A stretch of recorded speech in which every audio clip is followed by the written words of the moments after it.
And here we go.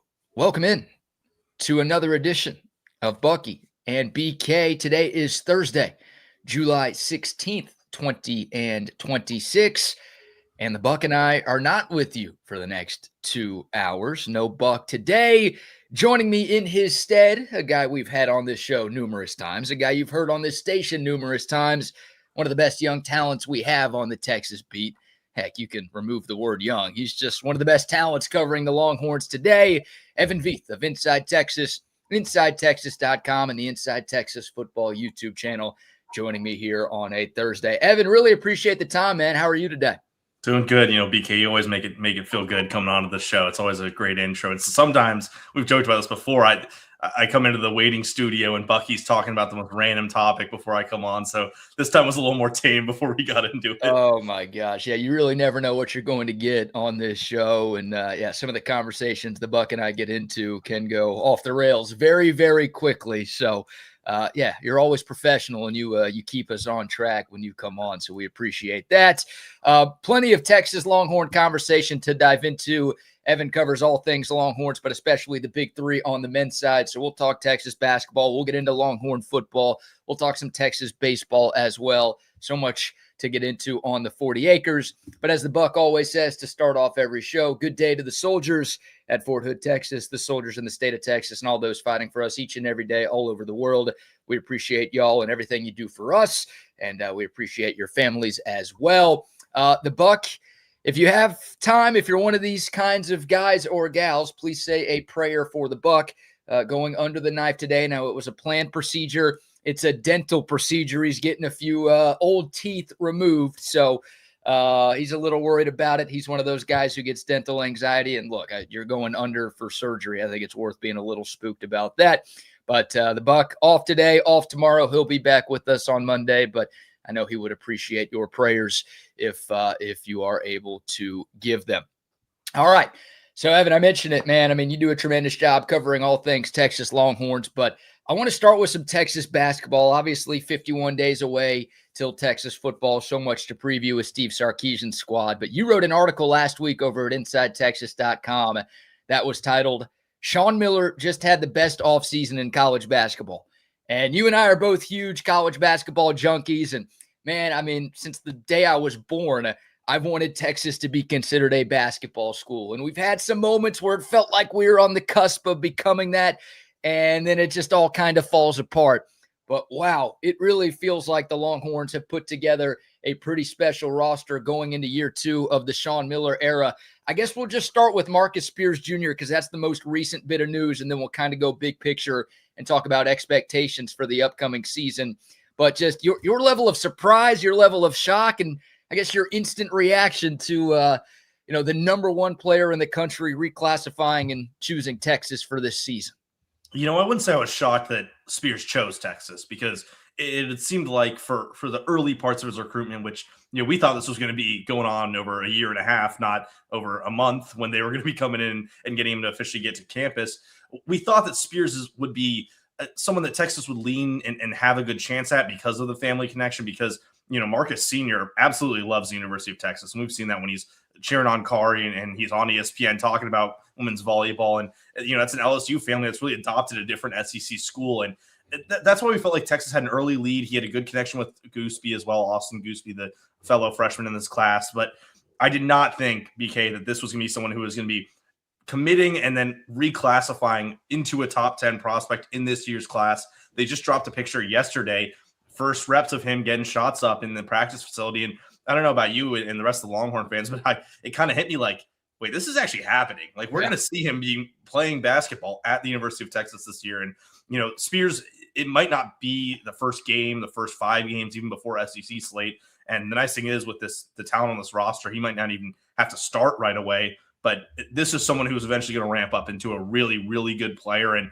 what Texas, the best benefit from all of this is he can't even enter the draft this next year. So they have this player coming in, and we'll talk about how maybe the ramifications of that later on into this segment. But not only do they have him for this year, but they can develop into the next offseason, and then you have another extra year of him in sophomore, probably going to be one of the best players in the nation for that, even if he isn't like the top tier SEC guy this year. Just a reality hit. Like, man, Sean Miller is doing some insane things at Texas basketball that I think like 2 or 3 years ago we didn't think were possible. Yeah, I agree with you. And it's funny, I had a buddy text me yesterday like, hey, do you know when Marcus Spears gets to campus? And I'm like, you know what? Let me dig on that. And then literally 5 minutes later, that post that you talked about from Texas basketball, he's already getting shots up in the practice facility. And it's like, oh, there's your answer. He's already here. Yeah, it all happened so fast. I mean, it's so rare to add a player.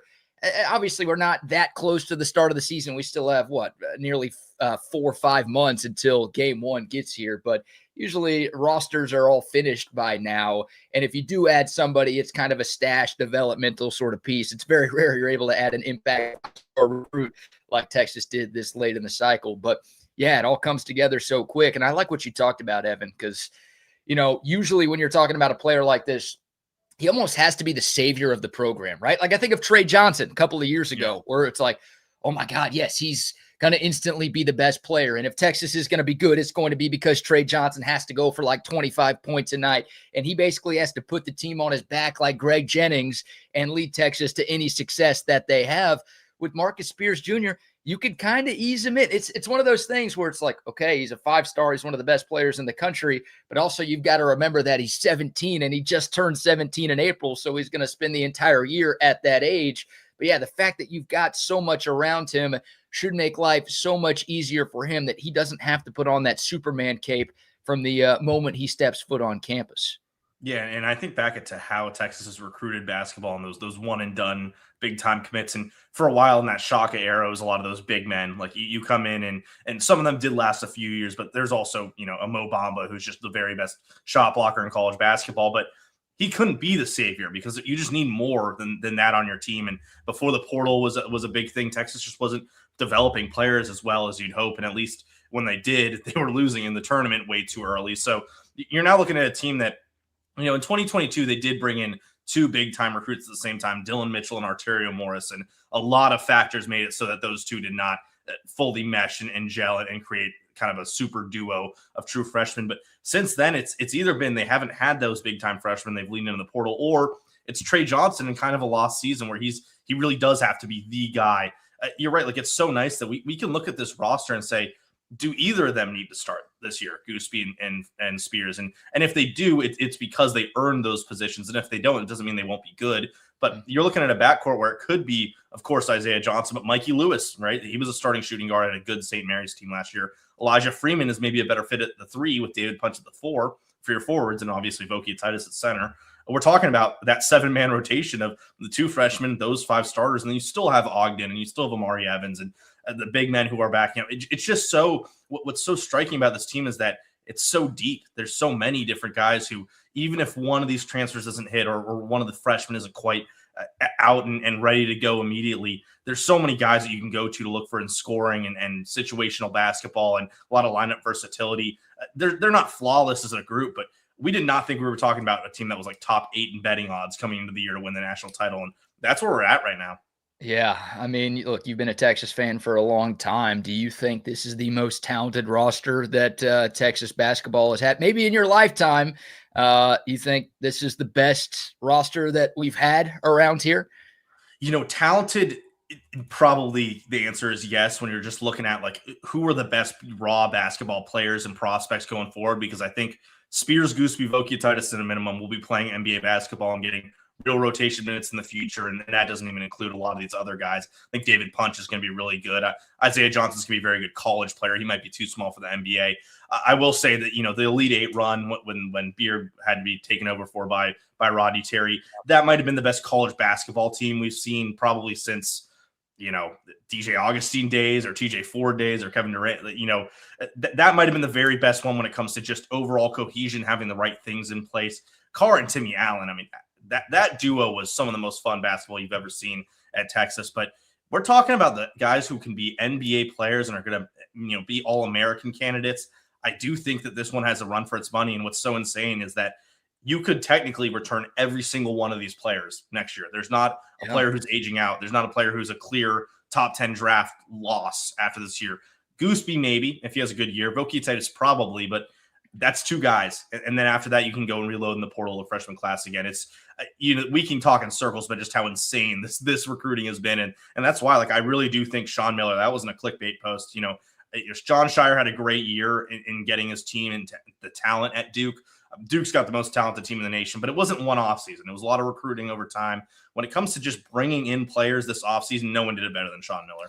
Yeah, and it's, I think about the best Texas basketball teams or most talented Texas teams ever. I think about that 06-07 season where Kevin Durant was here, and that's a team that flamed out in the second round of the NCAA tournament. But you had him, you had DJ Augustine, you had Damian James, you had Dexter Pittman, you had AJ Abrams. I mean, the first four of those guys spent a long time in the NBA. Obviously, Kevin Durant still getting it done at a high level down in Houston. So I don't know if you have like that NBA type of top end talent that you did, but again, that was a team that I think was a 5 seed in the NCAA tournament. They lost in the round of 32 to a really talented USC team that had a few NBA guys on it themselves. But yeah, like seeing Texas basketball, it doesn't surprise anybody to see football or baseball like top 5, 6, 7 in odds to win the national championship. But to see Texas men's basketball in that conversation is something that I didn't think would happen. And you brought up Chris Beard, Evan, and obviously, the way that situation ended, I agree. That team was super talented. You don't get to an Elite Eight if you're not super talented. But after that whole thing went the way that it did, there was a lot of, I don't know if apathy is the right word, but it was just like, damn, like we had something brewing here. This was about to be a special era, and we are finally going to put it together in this men's basketball that we've never really put it together in. And then it all just kind of fell apart. And there was a lot of wondering, like, is this ever going to happen again? Like, did we just blow our best chance of being a legit contender in this sport? And here we are 4 years later, and we're having conversations like this thing might be better than what it could have been under Coach Beard. Well, I think, BK, one of the reasons that was such a big conversation is because in the 2010s for Texas sports, like, it was reasonable to think that when you had a coach not go that way, right? Like, when it didn't go well for Charlie Strong, let's say, or realistic, maybe like Shaka Smart in the late 2020s. Like when those things weren't going well, did you have much reason to believe it was going to get better after what had happened for Texas sports for over a decade at that point? But especially now with CDC at the helm. And this is why this is a conversation over many sports and many coaches, but I just have a lot of faith into what this Texas team and Texas program in those big 3 sports that we've been talking about, what they can be in the future, because even if something goes wrong, right? Even if a coach randomly leaves, let's say Steve Sarkisian goes to the semifinals and leaves the NFL the next year. Yeah, that would be a big gut punch to the Texas program. It does not mean that they could never win a national championship again. It does not mean that they can never make an elite roster and get back to prevalence again, because A, they have the best athletic direction in the country hiring these people. And B, once these guys show that they deserve the investment comes. I mean, that's what happened with Sean Miller. He took a team that had no business being in the Sweet 16 to the Sweet 16. And you see pretty clearly right after that, On3's made this new NIL evaluation chart, and David Punch and Isaiah Johnson are 2 of the highest valued college basketball players this year. They're not the very top, but of transfers, right? Like, they were top 12 transfers. Texas had to pay up to get those guys. They had to pay up to get Modest Vokietitis to stay around. Of course, Spears and Gooseby did not come play at Texas for free.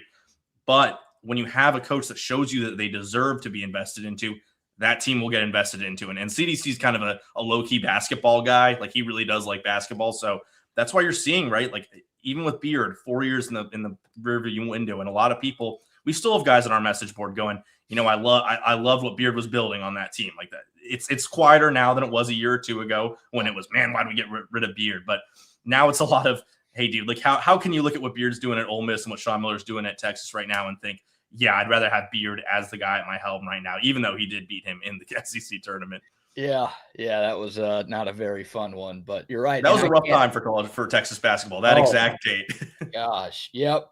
Everything fell apart, right? They had that great stretch towards the end of SEC play, and it felt like they had done enough to safely get into the NCAA tournament. And then the last few regular season games, and obviously that trip to Nashville was a total disaster.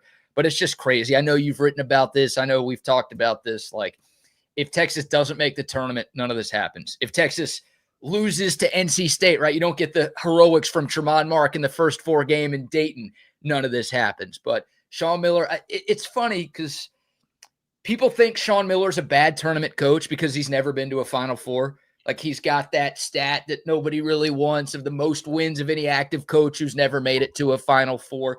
But this guy has had a ton of tournament success over his entire career.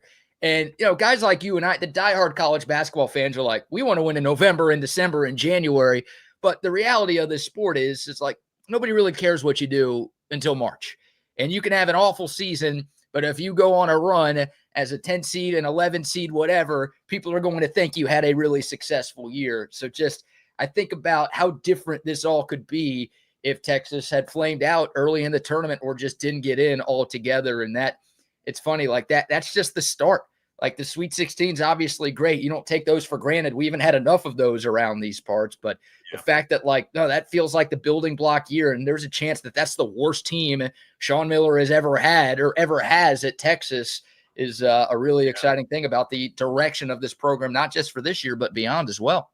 Well, and really, Sean Miller just had a Wisconsin problem when he was at Arizona. He didn't always have these teams that were really gunning for the Final Four. I mean, only so many teams can be Final Four contenders over a 5-year sample or, 4-year recruiting class. But, those mid-2010s Arizona teams, that's where he gets a lot of the critique of you had to do it with one of those rosters when you had, Laurie Marketing, and I believe Aaron Gordon was on one of the first of those. But, you run into Wisconsin, who was a juggernaut at that time. They beat him twice by, Miller kept losing by less than 5 points in all these games. He would just get so close. And, I think it's not like he was a coach that was getting blown out back then. And when you're 10 years removed from that, you learn and you can see what you've done wrong and tailor your recruiting and tailor your coaching style to fit that. And I think this past year he saw, hey, like this team was good offensively. I can make it work with anyone offensively.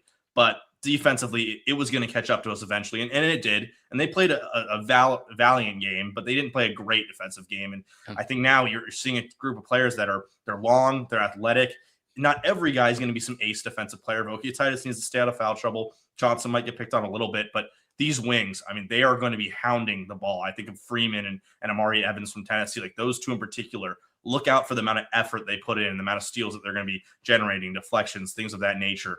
That's what really excites me about this team that's different from last year's.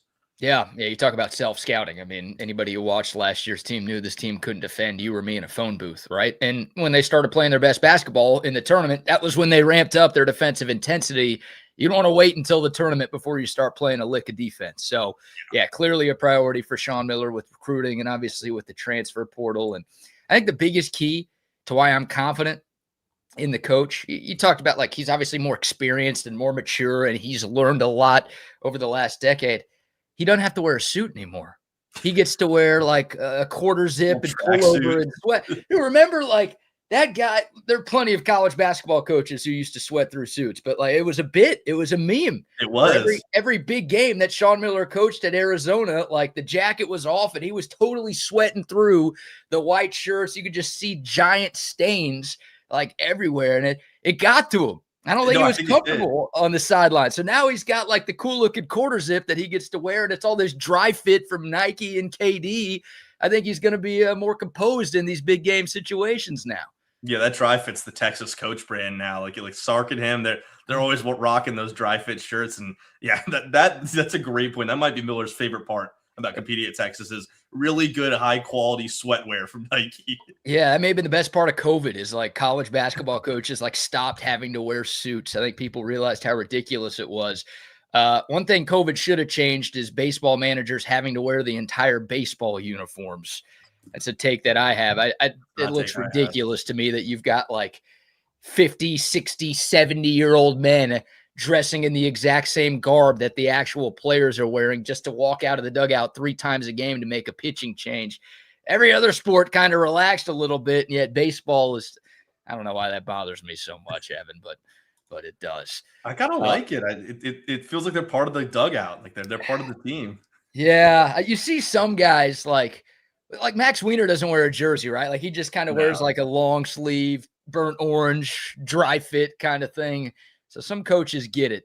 I guess he's wearing the pants though. It's like, do we need, can these guys not just wear something a little more relaxing? I don't know. We'll bring that up to Schloss. We'll see if he wants to wear a suit next year. Yeah. I wonder if Schloss is wearing a cup there, but nobody else probably wonders those kinds of things. So real quick, because I want to shift gears and talk some Texas football, obviously. But when you hear, Evan, people, it's so hard to predict right now, and college basketball can be fickle. And obviously the tournament's all about matchups. But when you hear people say that Texas can be a Final Four team, do you think that this squad, you mentioned it earlier, they're not flawless, they're not perfect. I don't know if anybody is right now, but do you feel like Texas has the makings of a team that can get to the Final Four in Detroit next April?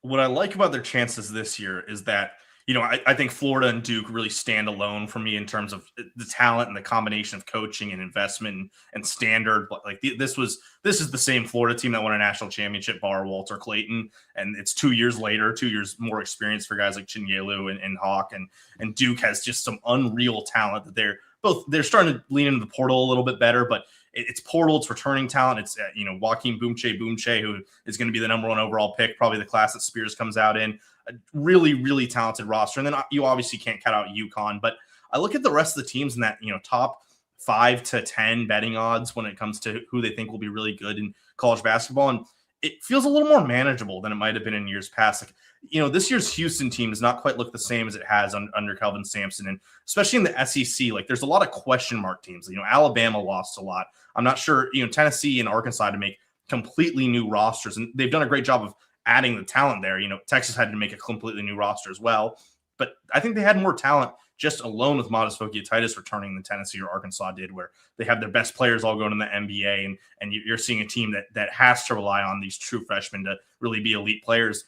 I think what's nice for Texas is that at least coming into the year, there aren't a lot of teams that I'm super, super scared of. Is like they are going to be a 1 seed from the start to the finish of this year and get into the top 4. Michigan, I mean, Dusty May is gone. That would be a team that, even with, their roster had to be completely changed. They have 3 guys going to the top 15 of the draft. They have players that are not returning just because of age eligibility. But I would have been way more concerned about a Dusty May Michigan team than I am now with Boynton, who good coach, but year 1 under a guy who's kind of an interim person. It's just going to be hard for them to be a Final Four team again. So I think the rest of college basketball is opening up in a way that it's good that Texas is taking this year to really ramp it up and go for it. I do think they have the talent to do it. We'll see if everything comes together with Sean Miller as a coach getting over that hump, and we'll see if they have really turned it around defensively, like if that's not going to be a problem throughout the year. But depth-wise, I think even if not every player ends up being a great contributor, there's not going to be a problem with them going 8 deep this year like it was last year. I mean, you remember it, what the Cody Heidi minutes at the end of the year they were really tough in those final 2 to 3 games. Even though Heidi had that big shot, it just wasn't there for full 40 minutes of basketball. So I'm looking at a team with a lot of depth, with high level talent between Vokietitis and top 12 transfers and freshman talent. The makeup's there. If this was just a blind resume and not a logo look, you'd say this is a top 4 team.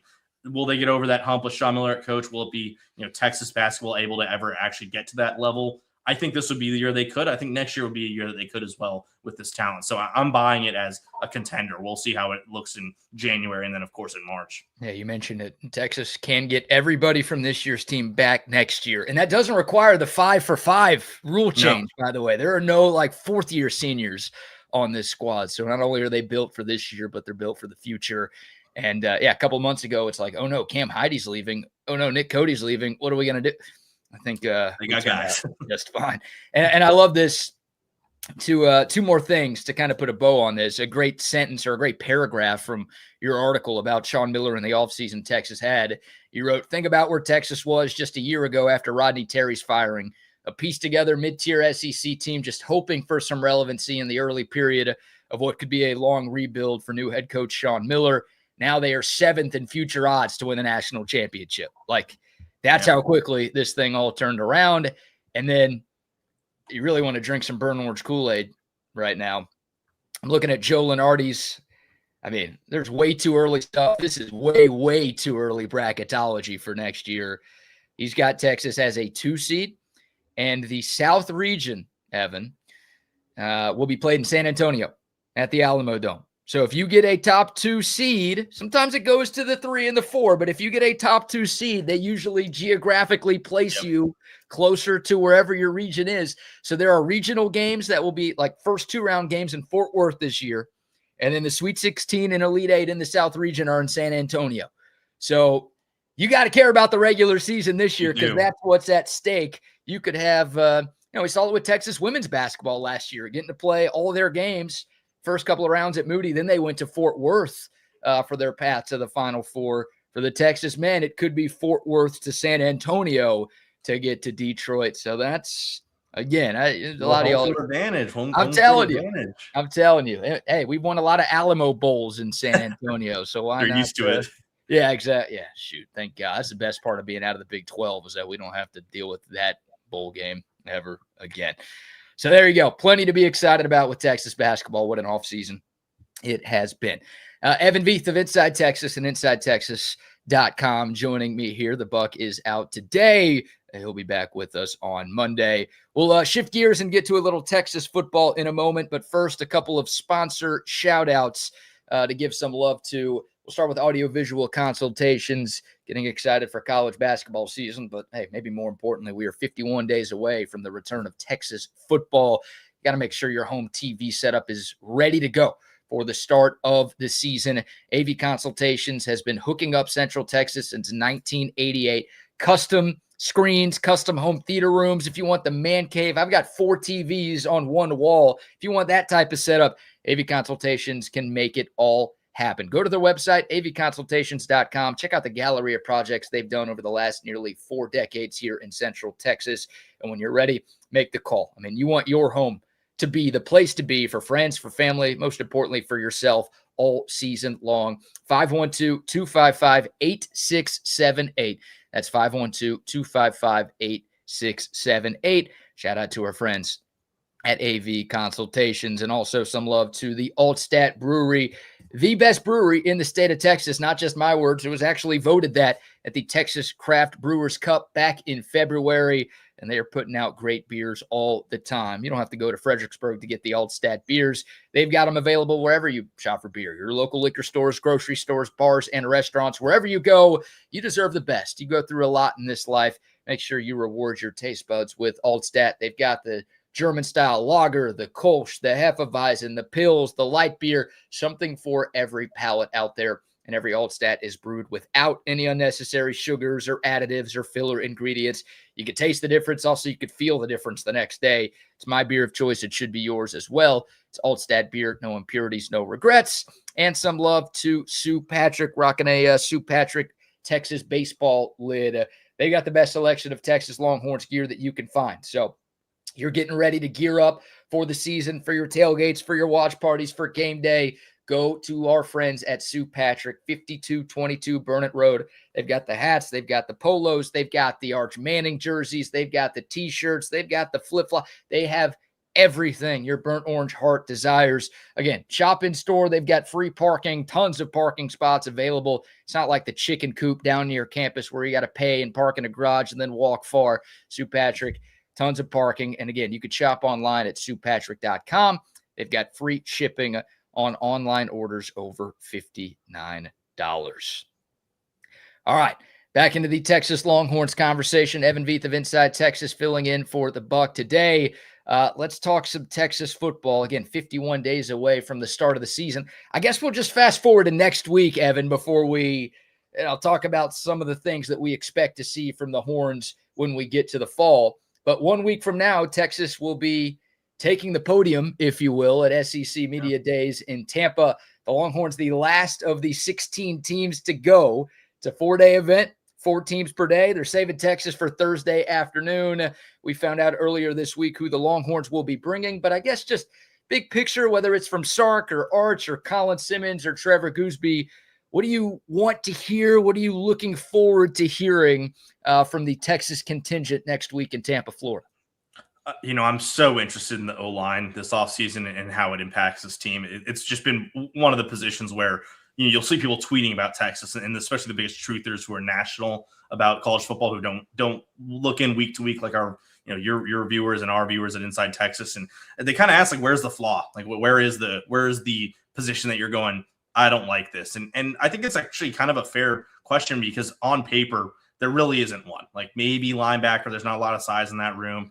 But it is also just, it's hard to trust an O-line the way it looked last year. That's returning 2 starters, which is really good. Robertson and Gooseby are good. And then Baker moving over, like, that's great. You added 2 really good players in the portal, but it's just a lot of new, right? Like, the guard situation in particular is very new Brandon Baker is not the biggest guy. Like, that's not a guy who you're thinking of as a road grader, going to punish people in the run game, going to be in the face of defensive linemen and defensive tackles. Like, finesse player, really good with speed, really, really strong hands, knows how to shuffle his feet well. But I'm not thinking of him as this big, burly DJ Campbell, speed, power kind of type of player. And then Lawrence Seymour, like, what do we know about Lawrence Seymour right now? Not a lot. We know that he exists. We know that he's in Austin. I remember tweeting out, I think it was like a Wardell Mack Instagram post. Like, we do have confirmation Wardell Mack has a locker in the Texas locker room, or excuse me, Lawrence Seymour has a locker in the locker room. But, I want to ask Gooseby, like, hey man, like, it's not easy to learn the Kyle Flood and Steve Sarkisian Texas offensive line system. 3 of these positions are new in that. A new right tackle who's coming over from left tackle at Wake Forest, a left guard who was coming over from the G6 ranks, and a right tackle who was playing a right guard who was playing right tackle last year.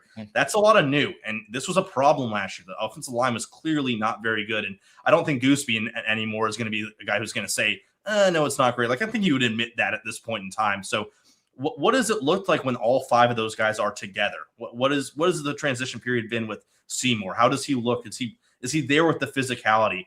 I don't have a lot of questions about the pass blocking. I don't think we're going to have a game like Florida last year where it's just completely, I mean, he's in a tourniquet because of how much he's hurting down on the field, or he's going, this being Arch Manning, that he's having to scramble out every single play because the left guard can't keep a guy in front of him. But the run game is very important in Steve Sarkisian's offense, both at the start of the game and at the very, very end of the game. And Texas didn't bring in a big bruising running back in the portal. It's these explosive guys. They didn't bring in big bruising offensive linemen.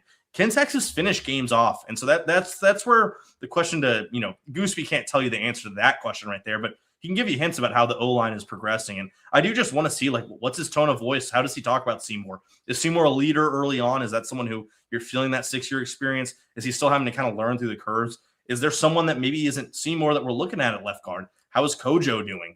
Andre Kojo is finally healthy. He was a guy who could have really, like, actually competed to play right tackle last year for Texas. And if not, maybe ended up taking that left guard spot through the season. Jaden Chapman was playing left guard in the spring. Is he really a part of that equation? I'm interested to see how the O-line is talked about for sure. Yeah, so I'm pessimistic when it comes to the offensive line. I've got some PTSD, and I think a lot of Longhorn fans feel the same way. Like, I don't know if there's anything I could hear next week or really between now and the start of the season. Obviously, we'll hear from Sark a bunch during fall camp. We'll hear from the players a bunch during fall camp. There's not really anything that I can hear that's going to really make me believe the offensive line is that much better. Like, it should be. And Bucky and I talk about this all the time. It can't get worse. Like, it will not be worse than what it was last year. And I don't think it can be at the same level as what it was last year. Like you said, there's just too much talent in that room for it to be bad. But, like, I got to see it. I mean, this is a group that got pushed around by UTEP last year. So, look, if they dominate against Texas State, I'm still going to be like, all right, what does it look like against Ohio State? But I'm a little worried that they're not going to dominate against Texas State because they couldn't dominate against their cupcake non-conference game. No disrespect to our brothers and sisters in San Marcos, but you know what I mean? Like, there's really nothing I could hear about that group that's going to make me buy in. I've got to see that they actually have it figured out before I really believe that won't be the thing that prevents Texas from winning a national title this season. No, and it's completely fair. One of the big parts about the SEC media days is it's just a lot of talking, and how much can talking get you, especially at this point in the year where I think everyone is officially on the train of we're just itching for college football. If we could get a fast forward button, we'd hit that immediately. I mean, this is kind of the worst time of the year for sports, and that's coming from a guy who likes MLB baseball. There's just, once the World Cup ends, we're waiting for college football and NFL football to start. So, it's going to be hard for a lot of people to really buy into this offensive line because the proof is not in the pudding, right? There is not a lot of good tape the past year, and even at times the year before that, there were problems with how the offensive line late in the year played. So I am excited for the way that pieces are complementary on the offense. Like, we're going to get Arch Manning talking excitedly about some running backs and wide receivers. That is going to happen, and that's going to get some people riled up because, I mean, he's probably feeling amazing, BK, right? Like, he leaves last year battered and bruised, injured, and his coach turns around and says, all right, well, we got 2 better running backs for you. We got 2 new offensive linemen for you. We got the best wide receiver in the portal, probably a top 4 to 5 in the nation, added onto the team. Tight end room has been rebuilt a little bit. Like, there's a lot of new for you. And I want to hear him talking about that a little bit. Like what is it like working with Cam Coleman and even Jermaine Bishop as a true freshman. Who's impressing you? What at running back is really interesting to you? Because he's got to feel like a kid in a candy shop with the new weapons that he's gotten. Oh my gosh, for sure. And I want to get to those in a minute, but I do want to get to one more offensive line piece because you wrote an article earlier this week about Melvin Siani. I feel like there aren't a lot of people talking about him, right? Yeah. Maybe that's a good thing. Like maybe people just are confident that, no, he was really good at Wake and the PFF grades were solid and he's experienced, so he's just going to come in here and make an impact. But just, what did you write about over at Inside Texas? What did you learn about Melvin Siani? And, even though he's making a position change from left tackle to right tackle, do you feel like he can be a strength on this football team? Yeah, I think one of the problems with evaluating O-line talent in the portal is for the average person, even for me, someone who will go and watch the O-lineman play, it's just hard to look past anything aside from PFF stats, right? Like you can see what they grade him for run and pass blocking and overall. Maybe you can see pressures allowed, which, that's got some human error involved. But when they originally got Siani, he was, I think, the number 3 guy at his position, maybe number 2 in the portal. And there was a lot of hype. This is a great addition. And then there were some guys who would say, this is the most important addition of the Texas class.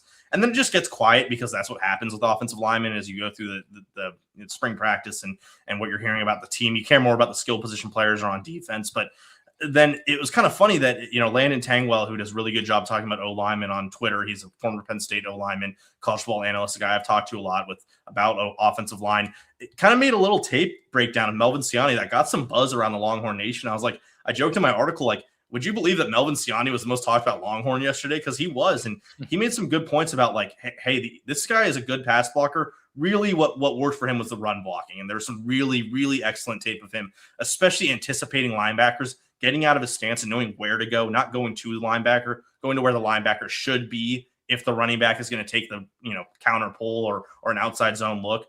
And so I got curious, BK, and I was like, what happened when Siani was ran to? And on PFF, you can look at, to the left end, to the left tackle, in between the tackle and the guard. What do those runs look like? And the stats were unreal. Damon Claiborne was an NFL draft pick. He was I think a 6th rounder to the Minnesota Vikings. Really good, really explosive running back from Wake Forest. And they were 6th in the ACC in rushing. And that was a 9-4 team with not a lot of quarterback talent. Like this was an offense built on the run game. And you look at the stats of Claiborne running to the left, and it was about 57% of his yards in total came from running towards Siani on 7 yards per carry. Right? Like 7 yards per carry is all-American level. To the right side, that doesn't include, certain plays running up the middle, anything like that. But just going towards the right tackle, he was at like 4.2 yards per carry and had only about 150 to 200 yards.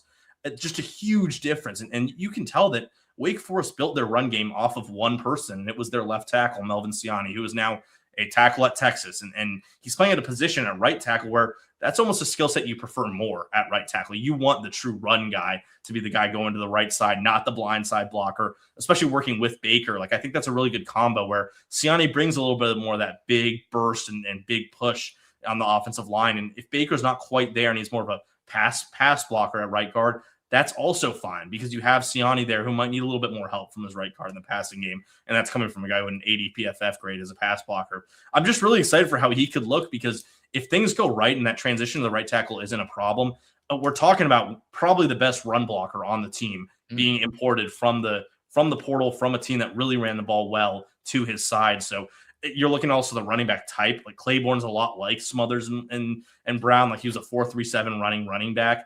I'm just really excited for if they're running outside zone to his side in the way that Kyle Flood likes it, where they're getting lateral and moving their shoulders into these guys. I think Siani is going to do a really, really good job at that kind of run game. And I think that's where Texas is going to add a lot of value this year. That's interesting. Yeah. Transitioning from the offensive line conversation to the run game conversation. And obviously those two things are incredibly tied together. Bucky and I have talked about it. You guys at Inside Texas have talked about it. I think every Texas fan at every water cooler in the city has talked about it. The Longhorns run game has to be significantly better. But hearing what you said about Melvin Siani and knowing how good Trevor Gooseby is at left tackle, I mean, that guy's elite at just about every element there is to be elite at as an offensive lineman. Do you feel like maybe the outside, stretch plays, that part of the Texas run game is going to be the bread and butter for this team? I mean, it needs to be a lot better than what it was. Texas couldn't really run anywhere, but they did not have any explosiveness in their run game, and they really didn't run outside well at all. But do you feel like maybe that's what Texas is going to do try to do more of? Because it feels like they've got more certainty at the tackle position than maybe they do on the interior of that O-line.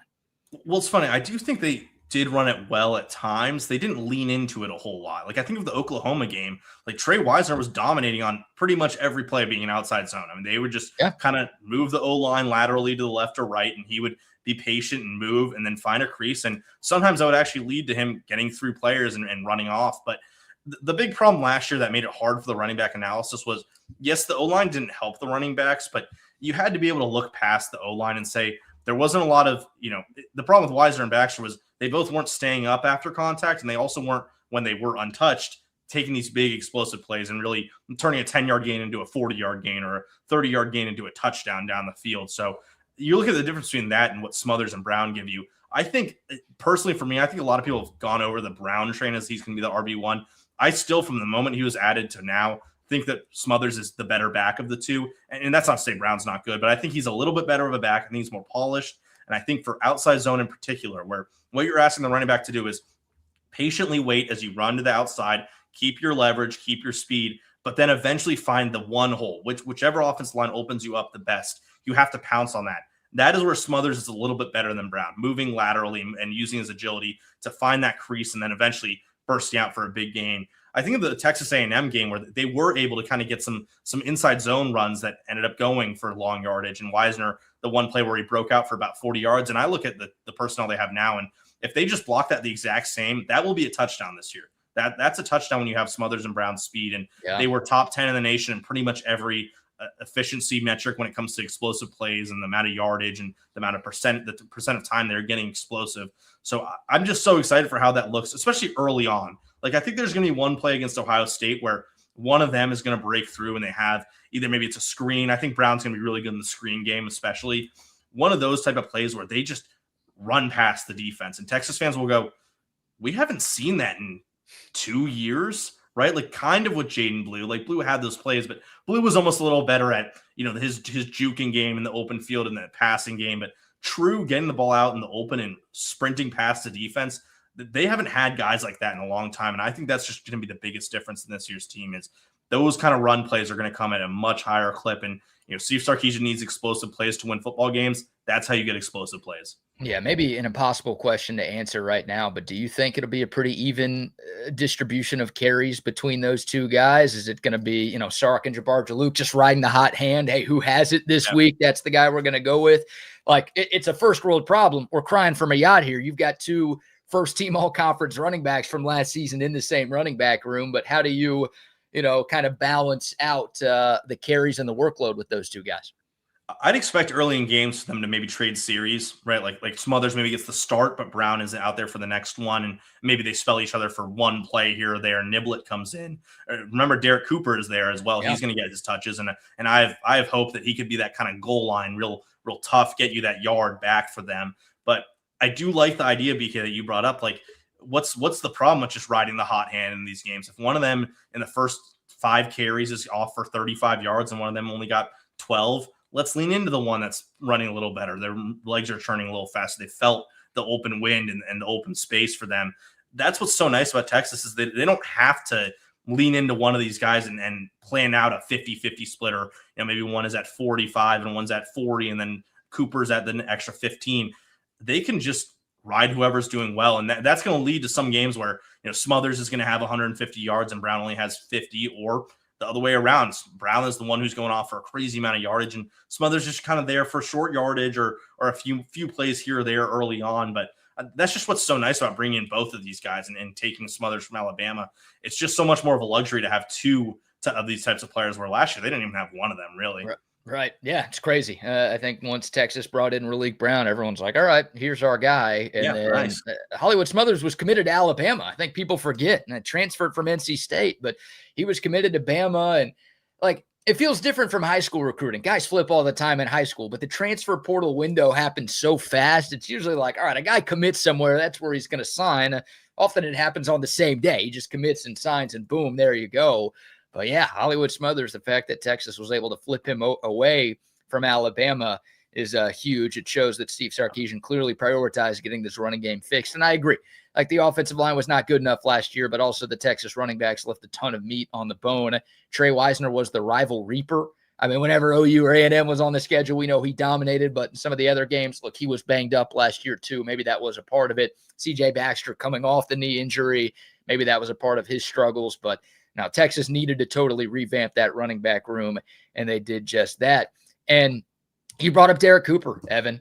Like, my God, I mean, how many good reports can we hear about one guy? I mean, he's not alone, by the way. Like Jermaine Bishop, Tyler Wright, there's been plenty of freshmen in this class who were making waves, but Derek Cooper, hearing that it's like 1A, 1B, and 1C with these guys right now in terms of what's going on at summer workouts. You mentioned the short yardage role. He's taller and he's, bulkier, just terms of pure height and weight than Raleek Brown or Hollywood Smothers.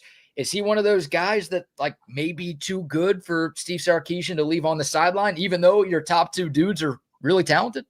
Yeah, I think so. I mean, the earliest problem that comes up for these type of freshmen is can you hold the ball? Is there ball security? And we have not heard yet problems about that throughout the entire spring. And that may come up, that may emerge. But, a guy who I was really excited about for a while, but like Jarrett Gibson, every time he's fumbling in practice. It's not just that he was doing it in games. Like it was a problem even more so in practice. At some point, how is the coach going to give you playing time if that's what you're doing and that's the case?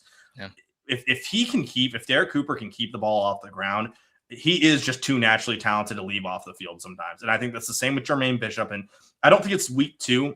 We've compiled a list on Inside Texas, some guys that, they don't need to be week 2 contributors. They don't have to be out there against Ohio State because you got to kind of empty the clip with your guys. Your safeties play every single snap. You have your best 3 wide receivers out there all times. You have your only 2 running backs, and then maybe Niblett are getting used. But we're talking about by the Florida or Ole Miss game. If Derek Cooper is playing well, he will play. He will get touches. There's no reason not to. If he's not fumbling the ball, what is the problem for having a freshman running back in particular out there? I mean, that's a position where the running back and wide receiver, if you're a freshman and you're playing well, there's not a whole lot of mental load or error that comes with it, unless you aren't, running your route correctly or hitting the wrong hole. But I do think Derek Cooper, he's going to be the starting running back next year, most likely. And I do think that this is a year where he can just, if it's only 400 yards this year, but those 400 yards are impactful in SEC games, of course, as well with those, first 2 cupcake games, as you pointed out earlier. If that's where his yardage is coming from, I think there's a lot of positive light that he could be a real contributor late into a playoff run, but also just where he is next year. Yeah, something that I've been clamoring for a lot during the Steve Sarkisian era, and I know I'm not alone. Now, I wasn't clamoring for this last year because I don't think Texas had one good enough running back, let alone 2. But, man, how about some 20 personnel? How about some 21 personnel? Like, you've got 3 difference makers at running back, and you also have a quarterback who's a difference maker with his legs. Like, you get into the red zone, and you've got Arch in the gun, and you've got Hollywood Smothers to his right and Raleek Brown to his left, and then Cam Coleman and Ryan Wingo on the outside. It's like, who do you focus on as a defense? Is that a pipe dream? Like, are we ever going to see that? I know Sark kind of does his thing, and he is who he is, but is this finally the year that we maybe see that as a little more consistent staple of the offensive philosophy? They did run 21 personnel early a little bit last year. It just when you don't have the talent to do it, it's kind of hard. But remember when Keelan Robinson was around, like that was a guy who they would use a lot in 2 running back sets. And you've seen them try it with Niblett as well. I definitely think they're going to use this. I think Sark is going to try to get a little bit more creative with his formations. The nice thing is if there's a time where you kind of need to give one of your top 3 receivers a rest, especially Coleman or Wingo, one of the top 2, you can kind of come out into a different set and something a little more exotic. I mean, he's a friend of Sean McVay. 13 personnel was the reason the Rams got so far last year. They have 4 tight ends that they trust this year. Now, that you don't want to be always taking out Wingo and Coleman to get 3 tight ends into the fray, but especially if one of them's like Winston on the field, like I would like to see Amari Winston in a 13 personnel going and running a route out of it. That is a really hard idea for a defense to cover because you just don't have enough big bodies to work the run game there if they're just going to run the ball out of it. And then when you sacrifice that and you have a good route running tight end, that guy can get free and leak out. And you love a tight end leak from the Steve Sarkisian playbook. But specifically for 21 personnel, and I don't know about 20. I think you do kind of need the tight end on the field if you're going to put 2 running backs there. But 21 with one of those running backs, either Niblett or both Smothers and Brown, the amount of passing game threat that comes from that, even without them being able to run the ball and hand off to whoever they want. You think about orbit motions, getting a guy to run behind the other running back and if you're going to the side of the tight end and the wide receiver, that's a lot of chaos for the nickel defender. Like what is he supposed to do when the running back who's going to be more elusive and tough to tackle is the one getting the ball, or he's going to have to cover one of the receivers or tight ends if the ball doesn't go that way and it's a pump fake, or even if the ball is handed off to the other running back. There's just so much confusion for kind of. I've always said that like the nickel cornerback in recent college football is such a hard position to play, and the most important one, because that's just, if you're not good, the offensive coordinator, the other team, or the head coach like Steve Sarkisian can just target you, and he can say, I'm going to put you in chaos. I'm going to ask you to make a decision every play. That's where a 21 personnel play really comes into effect, where you're just saying, hey, dude, you're going to have to advocate for one of these running backs. That's kind of your slot receiver here. Good luck. Like, let's see what you can do if one of them gets the ball out in space and you're kind of the only one who's able to make that tackle. And if not, with Brown, Smothers, or Niblet, it could be a touchdown. Yeah. All right. I kind of want to deep dive into some of what you said in a moment. Evan Vieth of Inside Texas joining us here. I want to ask you more about Ryan Niblet and his role on offense and also the tight ends. But before we continue, a couple more sponsor shout outs to the folks who make this possible. CentexTickets.com. Hey, 51 days away. We're talking all this Texas football. It is right around the corner. They've got tickets available for every game, home and away. Of course, the Oklahoma game as well, available on site right now at CentexTickets.com. Local company, 100% guaranteed. No spammers, no scammers. You don't have to worry about any of that. And you'll get 10% off if you shop Centex tickets. Just type in the promo code Centex10 when you check out. And whether you're buying one ticket, two, or for the whole family, you will get 10% off instantly. Any ticket purchase, not just Texas football. They got all the sports, the concerts, the comedy shows, all the great things coming to Austin, Texas, USA, America. Centex Tickets, your one-stop shop for all of your ticketing needs. Again, CentexTickets.com for more information. You hear the Buck talk about Woods Comfort Systems all the time. That's where his air conditioning and heating unit is and was installed. Woods Comfort Systems, 70 years of service in Central Texas. They take care of all of your HVAC needs. If you need a new system, if you just want to tune up, you want to make sure that your system is ready to roll. Not that hot today, but we know how it is around here. It's about to ramp back up. And we're going to get some more triple-digit temps. Make sure your AC is ready to go. The folks at Woods Comfort Systems are the folks you need to call. They also do plumbing as well. A+ rated by the BBB. Tons of 5-star reviews online. Don't just take my word for it. Google me. Yeah, Google them, Coach. Thank you very much. WoodsComfortSystems.com. The website, the phone number, 512-842-5066. Make sure you tell them you heard about them right here on Bucky and BK. And also some love to Sleep Cycle Center. Our guy, Dr. Chad, and his great team at Sleep Cycle Center can help your sleeping problems go away. If you snore, if your partner snores, if you just have trouble falling or staying asleep, if your partner has trouble falling or staying asleep, or just a friend, you hear someone complain about, man, I can't sleep, or I was up a bunch last night. Like, it's not just annoying. It's something that can be a serious health problem.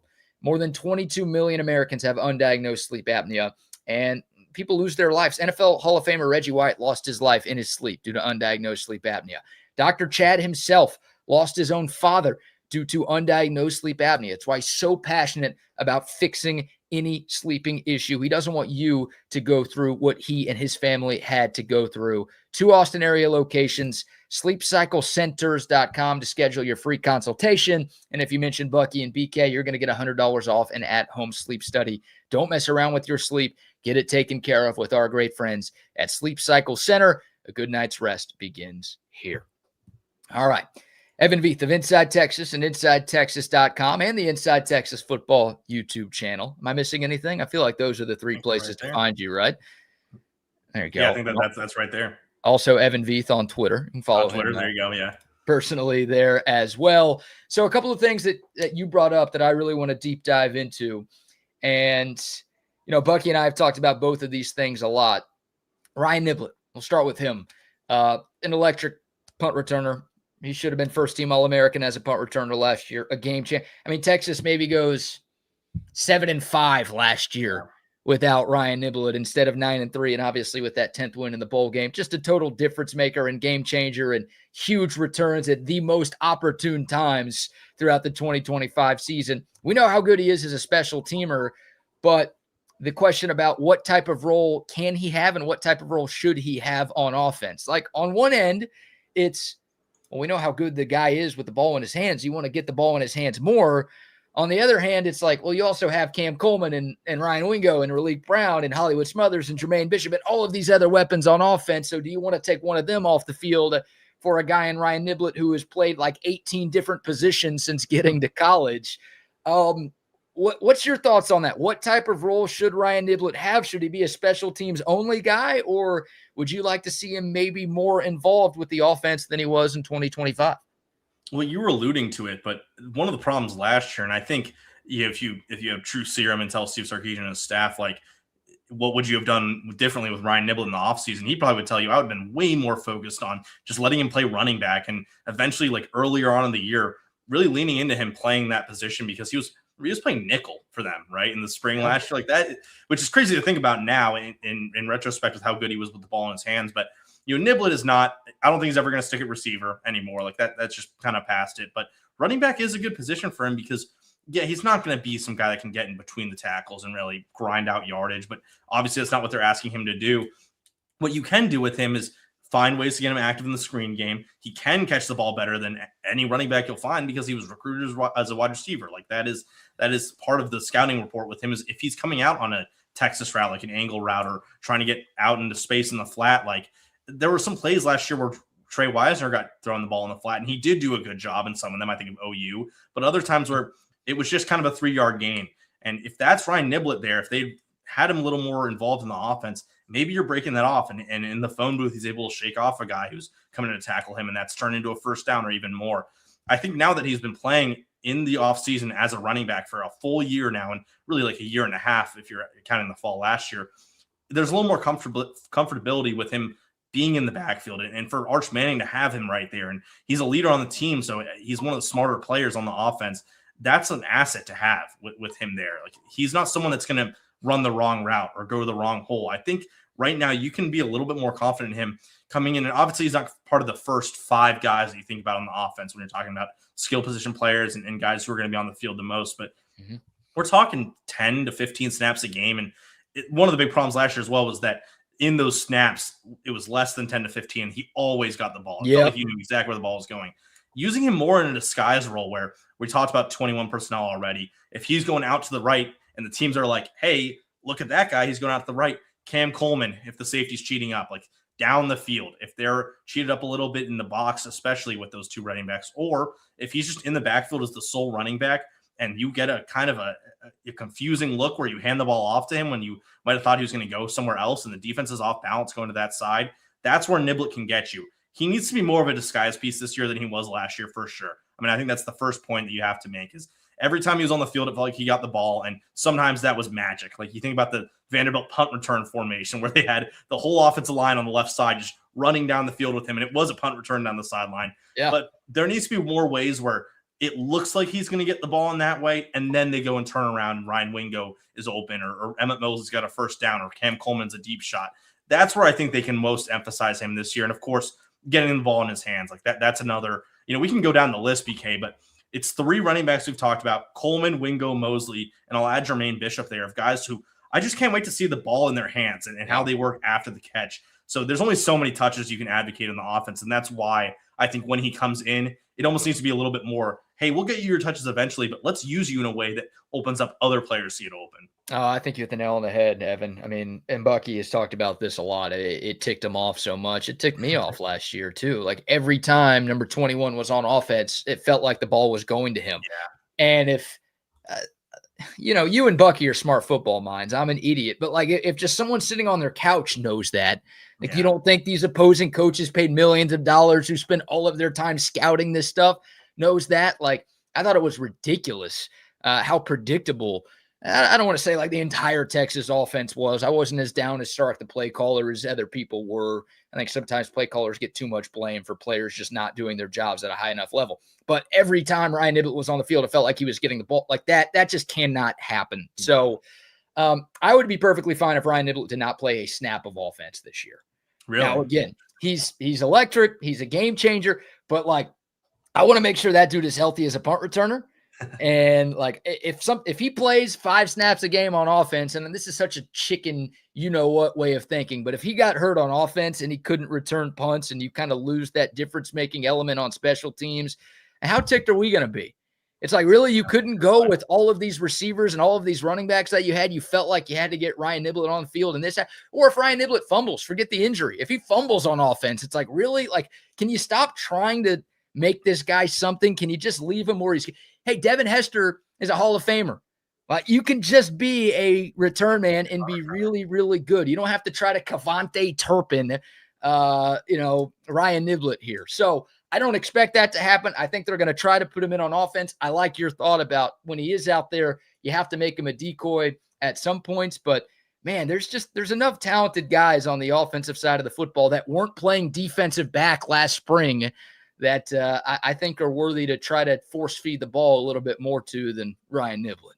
Yeah, I will say with Niblett, they might look to him early as the third down back because he's been in the system for a while, and obviously third down back, the two things you need are to be able to catch the ball and make a play and get that first down and also pass block. So if they think he's the better of the 3 pass blockers, I do think he will be out there a lot on third down.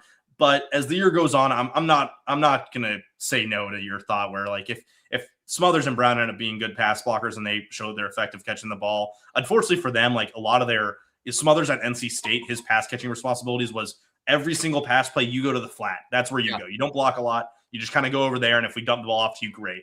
Brown was a little bit more advanced. He would get into it blocking, but he also had a secondary guy who would help out with that as well. So I do wonder if Niblett gets those early third down touches and snaps, and then after that later on they go, you know what, these guys are ready to take these. They are probably the better running backs anyway, but I do want him on the field. I'm not 100% like, let's not use him, but at some point you are right. Like, you do just kind of want the better players touching the ball and the better people in the right spots. And if he's going to be the kick returner, then you need to make sure he's healthy for the season. For sure. Evan Vieth of Inside Texas. This is the, negative BK portion of the show, apparently, because you're being positive on things you probably should be positive about, but I'm just like, I don't know. You brought up the tight ends earlier. And, you mentioned that Sark and Sean McVay are good friends. And, yeah, the Rams made a deep playoff run last year to the NFC Championship in large part because of 13 personnel, right? 1 back, 3 tight ends on the field. And those guys were game changers and difference makers, and they were tough to stop because that's not something you see the other 31 NFL teams ever do. I'm worried about this tight end room. Now, I think you've got some good blockers there. Like, I think these guys are going to have roles. I'm not saying – get rid of the tight end. Those guys should never play. But it's a similar conversation to Ryan Niblett for me. It's like, if you're trying to put your best 11 on the field as often as possible, does that really include having multiple tight ends? And I know 12 personnel, Sark loves doing it, and that's a part of the run game. So I think we'll see it a lot. But I'm just like, there's so much talent at wide receiver. There's so much talent at running back. And you don't have an NFL tight end like you've had the last 3 years with Sanders or Helm or injuries. Now, maybe someone turns into that, but like right now, I don't think you have a 40, 50 catch a guy who's like, we have to put this dude out here. So am I being crazy for maybe wanting to see more 10 personnel, more 20 personnel, and just like maybe 1 tight end on the field as often as possible versus the 2 or 3 that we might actually end up seeing? Well, one thing that's important to note about why 12 personnel works, and CB in the chat pointed out that Texas had 3 straight tight ends drafted, and I don't think that's going to happen this year. Maybe Masunis does, and he has a good year, and he ends up kind of showing himself as the best tight end. But one of the big things with 12 personnel and why it works is it's much more about the guys who aren't the tight ends in the offense than it is the tight ends in the offense. The best teams at 12 personnel this last year in college, in the NFL in particular, were, like, you think of the Seattle Seahawks. It's because you have a dominant wide receiver who wins his one-on-one and can find ways to be open and play action. And you also have a running back that makes you respect 12 personnel. The reason it really sucked last year is because did Texas have either of those, right? Like, Ryan Wingo was not this great route runner. And when he was going deep, A, Arch Manning had his problems connecting with him, and B, he wasn't catching the ball all the time. There were drops in that. And then, of course, did teams really have to respect and load the box against 12 when it was Wisner and Baxter? Not really. The reason I like it this year is because, I'm not concerned that these guys will be baseline good football players, which I think that's where you'd be a little like last year, some of the positions on the field. Maybe there weren't some good football players there. I think that at least 2 of Townsend, Shannon, Masunis, Winston will be baseline good for this season. That does not mean they have to get 400 yards receiving. In fact, I think Texas probably doesn't want to see them over 200, 250 because that means they have to use them in checkdowns too often. It means they have to kind of safety blanket with these tight ends. They know that they don't have a Jack Endries or a Jatavian Sanders or what Gunnar Helm turned into. They're aware of that. Townsend could be that. I think Nick Townsend's probably the best athlete there. You want to get the ball in his hands, but that doesn't mean he needs to be out running these big-time wheel routes, getting open on digs down the field. If we're doing 12 personnel, lean into what it does well. It's really good for play action under center. I mean, that is what you use 12 personnel for. So the tight ends in that case don't do much. Like, they are there to fake a block or maybe run a little drag to make sure that there's another option. But really what you're doing there is saying, we have two wide receivers that are going to be really good against one safety up top. Let's get those guys open. It's also, if you can run the ball well late into games, which this is where you're going to see it a lot, BK, is late in games and Texas needs to close when they're up 10 and there's 8 minutes left. They're just going to pound the rock with two tight ends in the field. And if Townsend and Masunis and Shannon, those three, are able to block well there, it's going to be a really good formation and a really efficient formation. I'm not concerned about it in that way because I think that those three players can come up together in a grouping and find at least two of them that can block well in that case. Mm-hmm. I do agree with you in the sense that purely talent or how much production they're going to put out in the field, probably one of the weaker on the roster. And that's where your tight end and O-line are the spots on the trenches where you're going, I don't know if they have the most talented guys here. And I like Nick Townsend, but he didn't play a whole lot last year. He did, but he didn't. Yeah. I don't think it's going to be a problem for the offense because it's just, at the end of the day, they are going to be there to make other people better, and they know that. And Nick Townsend next year maybe is a guy, or Winston next year is a guy who that's a target and a weapon more so. But right now, I am just so focused on getting the ball in Cam Coleman and Ryan Wingo's hands and then the wide receivers and running backs. I don't need these tight ends to be superstars. And I'm reiterating what I said. If they are these high-level targets, 40 targets, 250 to 300 yards more than what you're hoping for, that's probably not a good spot for the Texas team. It means that they've had to use them a little too much. So I'm not all that concerned. And I think Sark's best offense is at Alabama. Look, tight ends were involved, but exactly. It was the receivers. Devontae Smith winning the Heisman. It was Jalen Waddle. It was Henry Ruggs before he got behind the wheel. I mean, it's wide receivers more so, and running backs involved in the passing game more so than tight ends. So yeah, I agree with that sentiment that they don't need to be huge parts of things. I guess to follow up, Evan, let me ask you this, because it feels like, you've got blocking tight ends and you've got receiving tight ends, right? I think most Texas fans and people who cover the team feel like Nick Townsend's got the best receiving potential on this team. And, Spencer Shannon, 6'7", 250. That guy's been here 3 seasons. He hasn't got a target yet, let alone a catch. Masunis caught around 20 balls last year at Michigan State, but he's also a massive human being who you feel like was brought in more to help with just blocking, whether it's for the run or play action like you're talking about. Is there an all-around tight end? It goes back to the predictability conversation with Ryan Niblett. I don't want it to be like Nick Townsend's on the field, it's going to be a pass because we don't trust him to block, or Spencer Shannon's on the field, it's going to be a run because we don't trust him to catch. Is there one of those four that you think maybe is the best sort of jack of all trades in that room? I don't think so. I will say there's two who are clearly defined in a role when you're thinking about how the NFL uses tight ends. Shannon's an inline blocker. I think we know that if he's on the field, either they're going to run or they're going to skies a run and do a pass. That's where he's going to play well, and he doesn't need to be this big-time pass catcher. He's probably better as a pass catcher now than he was last year. That's probably the biggest thing they put onto him is hey, if the ball's coming your way, you got to be able to catch it through contact just in case. Amari Winston is a guy who won't be on the field probably at all in 11 in big games because he's just not quite the blocker of the other three. That's not someone you want out there because like you're alluding to, if he's out there, they're probably going to throw the ball, and he's probably going to be part of that route combination. I think Townsend and Masunis are the best hybrids of the two. That's why I've been confident that those two will end up being the guys this year. Masunis is the one that I think you'll see most in 11 personnel, where you just need to have safe hands at tight end, someone who can run a seam, but also will be able to block if you need to. Townsend, there's so much potential there, and Jake Bayless is pointing out in the chat, he's not a finished product. There is a lot of really good NFL tight end identity into what he is. I mean, he's fast. Nick Townsend is one of the faster players on this team, at least in the upper half, and he plays tight end. You don't hear about that a lot. Yeah, they're going to find ways to get the ball in his hands. Remember when Jordan Washington was getting all these kind of tight end screen targets, and it was what is Washington the best guy for this? Townsend was the best guy for it last year, probably. He was just young. You couldn't get him into it. He was a late enrollee.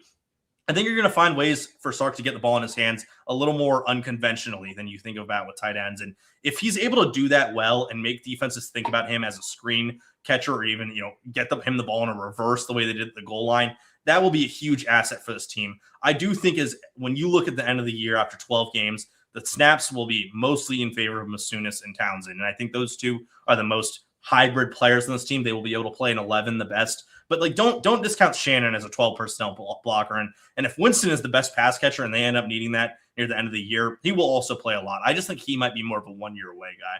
Yeah, and we saw that last year. You talk about getting the ball to Nick Townsend in creative ways. Obviously, the little tight end sweep that we saw against Texas A&M near the goal line. It's like, oh, yeah, that was fun. I was at that game at DKR. A lot of people are looking around like, who is this guy? Like, I don't even know who this is. Who just scored? Who's 81?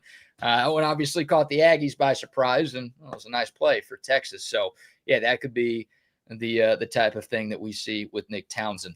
All right, well, a little more on the offense, then we'll talk some World Cup and get to the defense as well. But we haven't talked about the wide receivers a whole lot. I mean, we've mentioned some names in passing, but, if you're looking for reasons for optimism for the 2026 Texas Longhorns, I think you start with wide receiver. Now, you should be confident in Arch Manning with the way he ended the season. The running backs are great. Will Muschamp. I'm not saying this is the only thing that should have you excited, but I don't think there's a better position room on the team than wide receiver. And I guess I'll ask a personnel-based question here too. It feels like Sark has been a little more willing to play more receivers the last couple of years than he did early on in his Texas career. But how much do you think, we'll start with maybe the depth guys before we talk about Cam Coleman, maybe not the sexiest way to order this conversation, but Khalil Lockett was the number 2 wide receiver in the class last year, caught a touchdown against Michigan. Dalen McCutcheon played in game 1 against Ohio State last year. There were high hopes for that guy as a freshman. Jermaine Bishop, one of these stars from the spring. We kind of know what the top 3 is, but do you think Sterling Burkhalter, I'll throw him in there too, a very experienced transfer coming in from Wake Forest. Are there going to be enough snaps for those guys, or is it we got to stick with Coleman, Wingo, and Mosley because those 3 are just too dang good? I mean, short answer, no. There's no way to allocate the right amount of snaps to that level of talent. It's just impossible. But how many you're naming those 4 guys? Burkhalter could be a good role player. I wouldn't be surprised if Burkhalter maybe gets some of those Ohio State snaps. If that's just they trust him a little bit more, if they want him in early down snaps, if they just need someone to block instead of Coleman for a play or 2. But I mean, those 4, how many Power 4 teams are going, I would like that as my starting wide receiver trio over what I currently have? I mean, we're talking about Dalen McCutcheon can play at a lot of places. I know he's not the most popular guy. We saw how good he can be just in the spring game. I mean, I saw a clip again of that Lacey to McCutcheon touchdown. I was like, man, forgot about how good he played in that spring game. Lockett's obviously one of the most talented guys. Jermaine Bishop could end up being the best receiver in his class, or at least one of the 3 best. So short answer, like I said, no, there's no way to get all these guys the ball in the right amount of touches. And I think that's part of what Sark has pitched to these guys is, hey, man, Coleman and Wingo aren't going to be here next year if everything goes right. So, you will have your chance to ascend. But I do think early in the year against Ohio State, maybe even against Tennessee, you're going to see probably only be McCutcheon of those guys getting a lot of the snaps in relief. I think because Mosley has experience on the outside, they would, when they need Coleman or Wingo to get a rest, they would shift Mosley outside, get McCutcheon in, or obviously get another tight end in because they really do trust him. And I know that people didn't like how he played against Michigan in that final game of the year, but this is someone that played against Ohio State as a true freshman. Really good hands. He's fast. People kind of underrate how fast he is because he's a slot receiver. It's the same mold as DeAndre Moore. If Dalen McCutcheon was on that 2024 team where he is now, he would probably have done the same thing that Moore did and started for Texas there. So that's one player you have to advocate for. But I think deeper into the year, Jermaine Bishop is going to break through. That's going to be the guy who is your next receiver on the pecking order because he's just too talented. I mean, I don't know how you keep the ball out of his hands this year. When you're talking about a guy who you just want to get the ball laterally to, if it's not Wingo, I think Jermaine Bishop's the number 2 guy on the team that I want ball in their hands, yak opportunities out there. So that kind of hurts for Khalil Lockett's case. Is he just the true backup to Cam Coleman down the year? And that's all he really is. And that's so unfortunate because I really liked Lockett coming out. I thought he was going to be so good. And he's just maybe not quite the level of true freshman talent that Bishop is. And if they get Easton Royale or one of Monsoon Sales and him, those kind of guys will be. But I think Khalil Lockett's a great receiver, and I think he's going to be really good. It's just that they needed a guy like Cam Coleman this year, and that at the expense of Khalil Lockett. But you would love to see Sark retain those three into next season and say, like, you know what, guys, we're going to hand the keys to you in kind of a way. Maybe if Mosley's back, it's a foursome there. But I do think, BK, like that second tier is as good as anyone in college football. Maybe Oregon or Ohio State's better, but like you're counting on one finger how many are better. Yeah. Yeah. And just talking about those depth guys, right? I mean, there's a lot of power four teams that would love to trade their top of their wide receiver rooms for those 4 or 5 names that we mentioned. That'll be like fighting for scraps on this Texas football team this year. So it's insane the job that Sark and Chris Jackson have done putting together this wide receiver room. And I remember it like when DeAndre Moore transfers, oh no, what are we going to do? When Judas Livingston transfers, oh no, what are we going to do? And then, well, they upgraded. This room is so special, and it's a great reason for why I'm optimistic for what this team is going to be. And then Cam Coleman, I guess we'll go to the top now. Like, try to temper my expectations. I try not to get drunk on the burnt orange Kool-Aid too often. What are realistic expectations for him? Like, everybody knows he was the number 1 non-quarterback in the portal. Some places had him as the number 1 player overall in the transfer portal. I think most people know, like, he was a top 5 player in the country coming out of high school and a 5-star recruit and all of that. But like you look at the numbers, his first 2 years at Auburn, 1,306 yards on 93 catches and 13 touchdowns. That's 2 years combined. Like, if that was 1 year, it'd be like, oh yeah, 2 years combined. So not like all-American type of numbers. Now, I think most people with the brain would tell me, okay, BK, who were his quarterbacks and who was his head coach? It was not a great situation at Auburn. I think that explains it. But do you think, like, in this offense with all the talent that's there, is Cam Coleman going to be able to put up all-American caliber wide receiver numbers? Or is it going to be like, yeah, he's going to impact the game in a bunch of different ways because he's really good, but maybe he is not one of those statistical badasses. Like, there's fantasy college football now. Maybe you shouldn't be a super high fantasy football college bit. Like, I guess, what are realistic stat type of expectations in your eyes for Cam Coleman in 2026? Yeah, if you saw my eyes flickering a little bit while you were talking and asking that question, it's because I was pulling up Auburn's quarterback stats from last year on PFF, and they do big time throws and turnover worthy throws, which is pretty self-explanatory. If the pass should have been an interception, they give you 1. If pass should have been a big time catch and throw downfield, they give you 1 no matter what the result is. They had 18 turnover worthy throws over the year and 10 big time throws. So you're talking about a deep threat who they just couldn't get the ball to him because, Jackson Arnold, you saw it against Oklahoma. I mean, they left 2 touchdowns and probably 100 yards for Cam Coleman on the board because they couldn't get him the ball. So I do agree with you. And I've been someone who said this year that, or at least with your questioning here, that I think Ryan Wingo might end up with more yards than Cam Coleman this year because I think their play styles fit more into that identity. When I look back at the Xavier Worthy-Adonai Mitchell duo, I do think Xavier Worthy was the better wide receiver. I think that's fair to say. And he was probably the more, NFL-ready guy. That's how it was shown in the draft. And that's not how it is with Coleman and Wingo. But I felt that Worthy had more than – he definitely had more of the yardage and he had more of these big plays. But when you needed late in a game a big play, it was Adonai Mitchell they looked to. That was the guy they looked to. I think Texas fans are going to look at the end of the year at how Cam Coleman played and go, I thought he was way better than those stats say. Because when you look at the 4th down and you look at the first down numbers, and you look at the big time clutch catches, he is going to be the guy they go to. I mean, he will be the button they press when they need that play. When it's against LSU, you're in Death Valley, 3 minutes left, you're down by 3. You need a first down to keep a drive going that will eventually win you the game. That is the button they will press. But they don't need him to be that player in the first 2 quarters as much. Of course he will be. They'll find ways to get the ball in his hands. They'll try to get him yak yardage way more than Auburn did. They will look for those shots downfield. But that's where Wingo and the running backs can really, really feast, is in that first 2-3 quarters.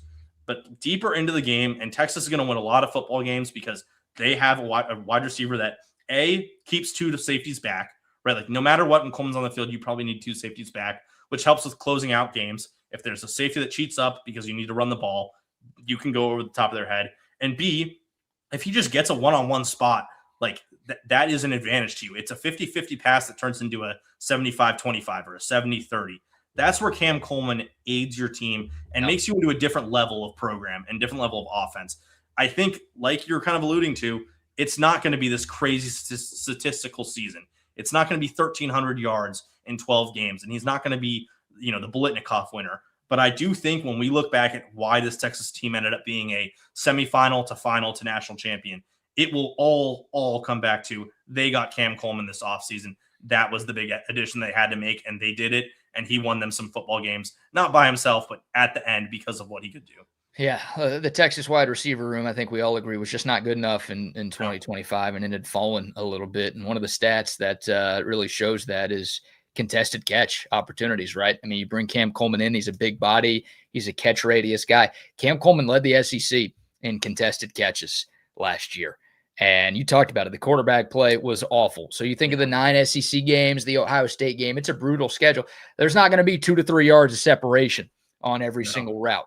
There's going to be some tight window throws for Arch Manning to where it's just you need your receiver to go make a play. And last year, Ryan Wingo was the best receiver on this team. He was not good in those situations. The best contested catch guy Texas had was DeAndre Moore, who's obviously no longer with the team. Slot receiver. Yeah, I mean, you just need – like last year, it was a 37.5% contested catch rate for Texas, which was dead last in the SEC. Yep. So that was something Texas needed to get better at. Getting a guy like Cam Coleman's definitely going to help them there. 50-50 balls last year were literally 35-65 balls for Texas in the wrong direction. You'd like it to flip more to the other side of that, and that's where Cam Coleman, that's sort of his superpower. And I like that you've got, Wingo's more of the yak guy and Coleman's more of the possession receiver. Not only do you have two studs, Evan, but it feels like you've got two guys with contrasting play styles. Now, they can both do a little bit of the other, but I think it's two play styles that are going to complement each other really, really well. Well, we haven't even really mentioned him, but Emmett Mosley is going to be really good for Texas this year. It's another one where he might not kill the stats, like it's only 500 yards, but he's the first down guy. Like you need a 3rd and 4 stick route. That's your guy. He can do what these other guys do. I mean, I would actually argue BK, he was the best contested catch guy by year's end when it came to trying to get a ball up. And I mean, I think in Mississippi State, that throw that Matthew Caldwell made, and he had a great game there. Emmett Mosley's going to have a game, BK. Like it might be like the Florida or Ole Miss game where they just needed someone else to step up, and he does it. And I'm really excited for him. I think he's a really, really good football player. A guy to keep an eye on for 5 for 5 if they want to keep him around for that long. Like, would you be surprised if he ended up playing 4 years at Texas and kind of gets his name up in some of the record books? Because, that freshman year that he didn't redshirt, he now gets back in terms of eligibility. And that also helps him, long-term when it comes to, hey, like, I want to be a part of this team and I have 2 years left of eligibility.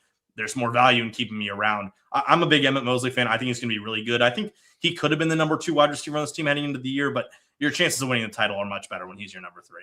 Yeah, I think my one hesitation with that is, can he stay healthy, right? Yeah, very fair. He got hurt in high school, missed his senior year, and has been banged up during his Texas career. And I agree. He's a supreme talent, and it felt like Arch and him had a really good connection towards the end of last year, but missed a lot of the offseason. It seems like he's 100%, should be good to go for fall camp. But yeah, that's my one hesitation with that guy, but the ability is absolutely there. Of course. All right, so we'll get back into the Longhorns conversation. I want to talk a little World Cup and give Evan the chance to talk about some non-Texas stuff because he writes about and talks about Texas all the time.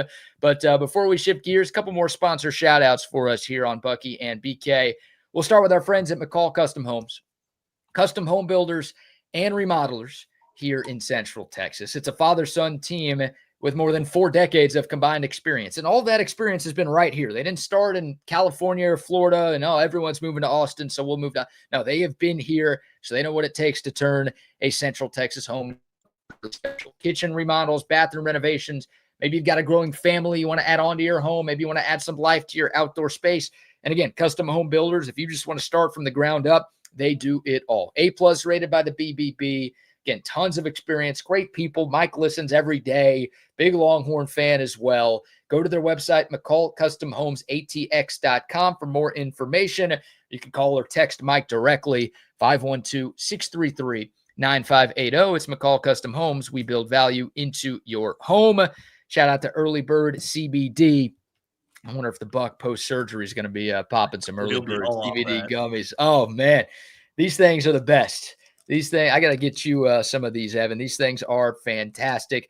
Look, I take them to take the edge off. At the end of a long day, at the end of a long week, I just want to relax a little bit, sit on the couch, watch TV, and just chill. Early Bird CBD, that's what I go to. They've got the gummies. They've got the drops. You literally just drop these into anything you're drinking, alcoholic beverage or not. you're going to get the great effects of CBD, but also a micro dose of THC as well. So unlike some of the other CBD products maybe you've tried in the past, you're actually going to feel something with Early Bird. Helps you get a great night's sleep as well. Go to their website, earlybirdcbd.com.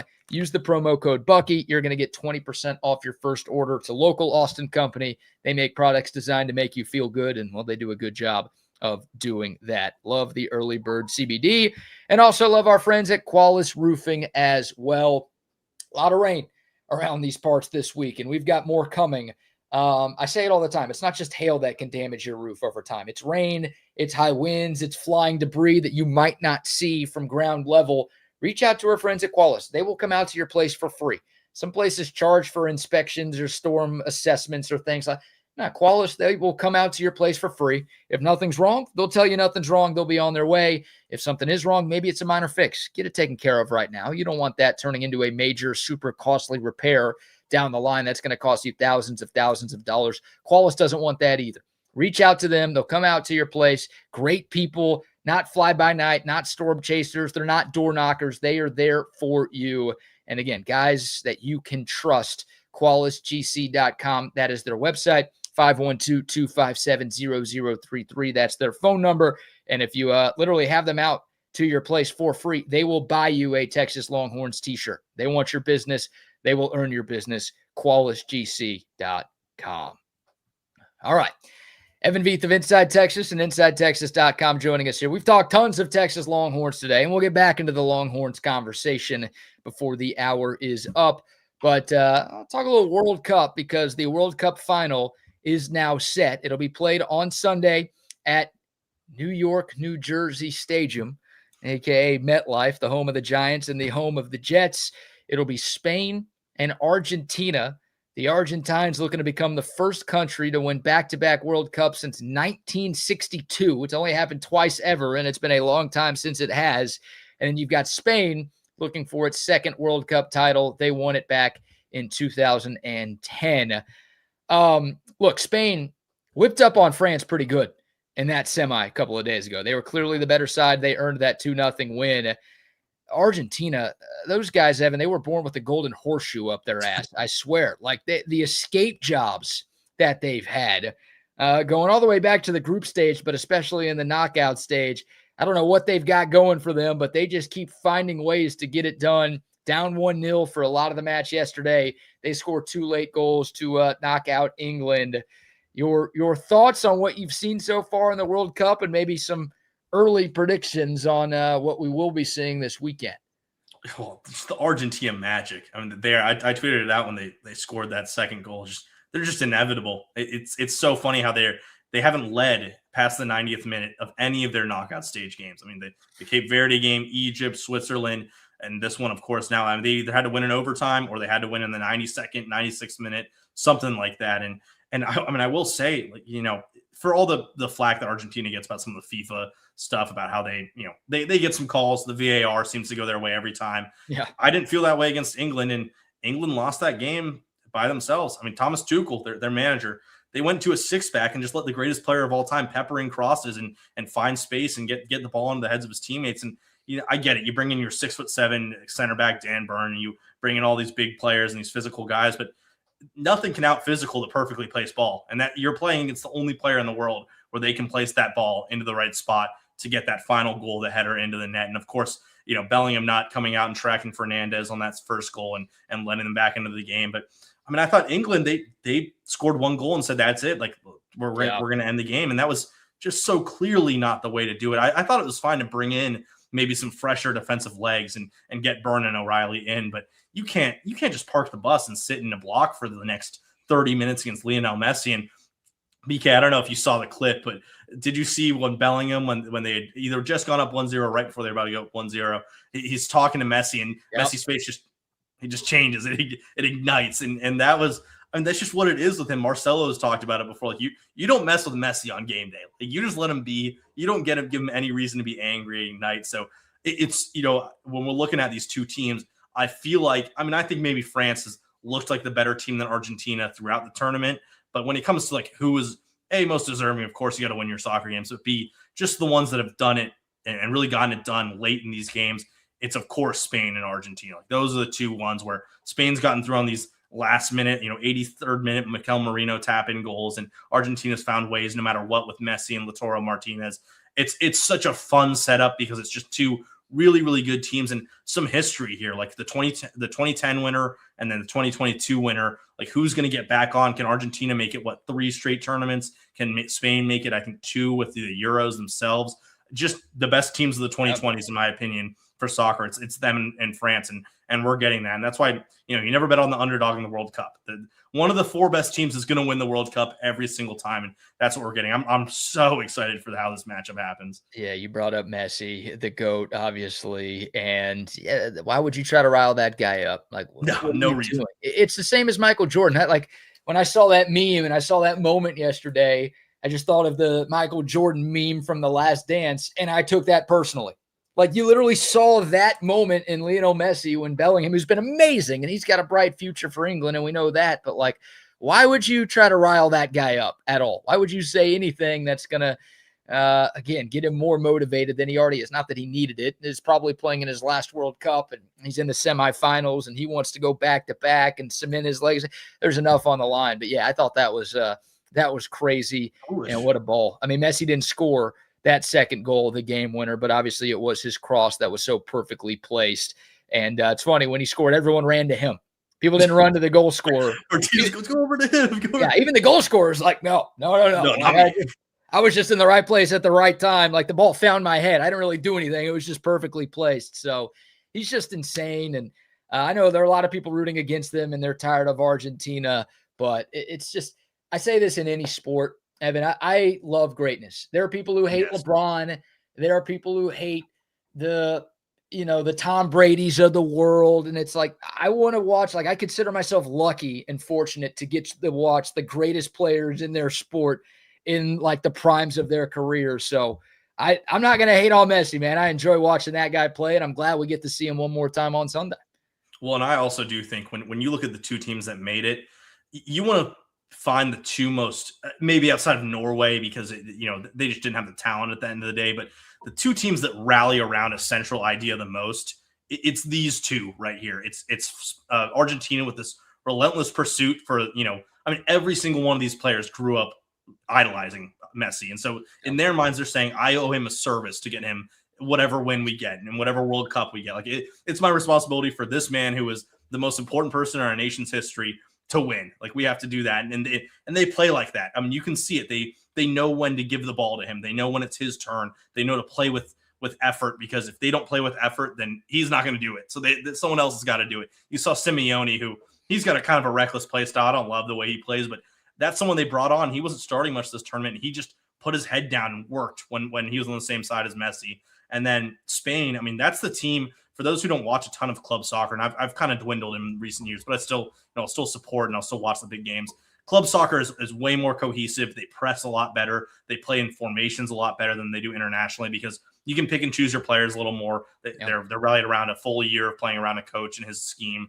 And that's the way Spain plays. There's no international team that plays the way Spain does, in the fact that they can press together very well. They all know their roles really well. They know who is who and who needs to be where. They know that they don't have this absurd attacking trio that France had, but you get Lamine Yamal the ball into a space, let him get on his left foot and curl in. You let your midfield dominate the game. You let Cucurella and Porro get up down the wings.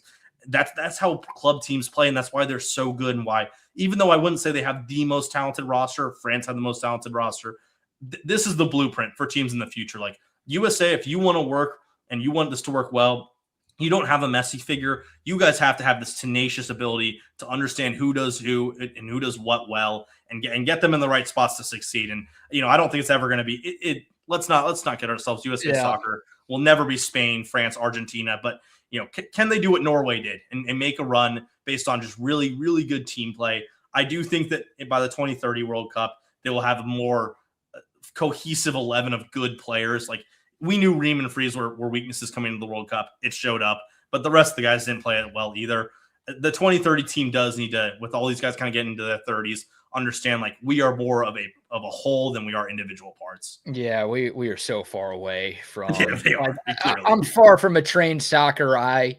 But even my, untrained eye can tell, like, we're nowhere close to the class of the teams that made it this far. And yeah, it's, you brought up Norway. It's like, well, they have an Erling Haaland. We don't have that. Yeah, no.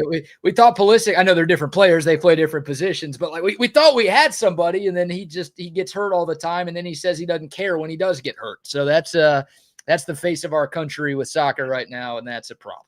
He can be, it's just unfortunate that we've been told for years that this would be the guy. And every big game, like when was the last big game, Pulisic game that you can remember, at least in the World Cup? Like it just hasn't been there. Bring back Freddie Adu. How's Freddie Adu doing? God, that 15-year-old sensation. It was on the cover of Sports Illustrated. I remember that like it was yesterday. And then no one ever heard from him again after that. Yeah, it's been a fun tournament. Argentina and Spain in the finals. Two great teams. And, man, Argentina, some miracle wins, obviously, to get to this spot. Spain been very impressive. But, look, they've needed some late match heroics, too, to get this one done. And I got to show, for those of you listening to the show right now, you won't get to see this. But for those of you tuned into the video portion, I'm sure you've seen this picture going around the interwebs over the last 24 to 48 hours. This is Leo Messi holding a baby Lamine Yamal for a charity photo shoot. It was 19 years ago when Lamal was a baby. And like AI is such a prevalent thing. The first time I saw this, like, okay, this is AI. Sometimes you'll see like Arch Manning's face as a dad holding like baby Marcel Reed or John Mateer over his head. And this AI, Photoshop, whatever. Those are so prevalent. This is a real picture of the best player on one of these teams.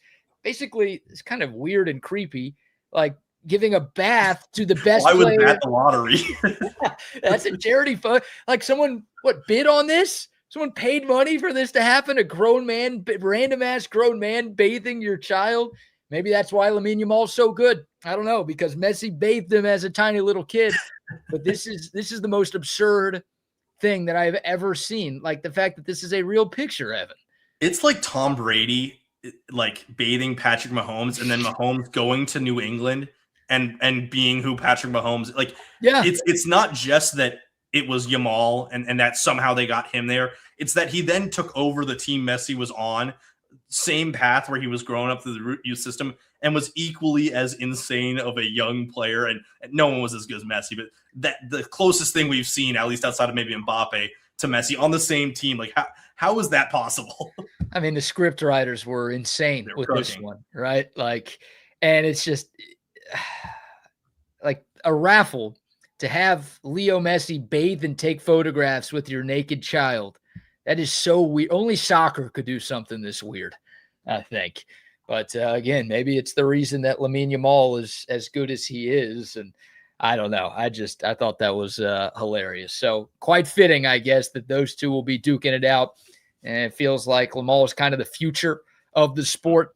And obviously Messi, I mean, I don't want to count him out yet. It wouldn't stun me 4 years from now if that guy's in the next World Cup. I mean, everyone's sort of talking about this, like, what is he, 39 years old? Like, this is the end for him. Maybe he plays a few more matches for his country, but there's no way he's going to make it in 2030. I mean, why would you count this guy? Is he not Tom Brady? To where it's like you feel like Father Time should be doing something, but then you watch him play and it's like it's not doing anything. Yeah. I feel like he's going to play in 4 years, don't you?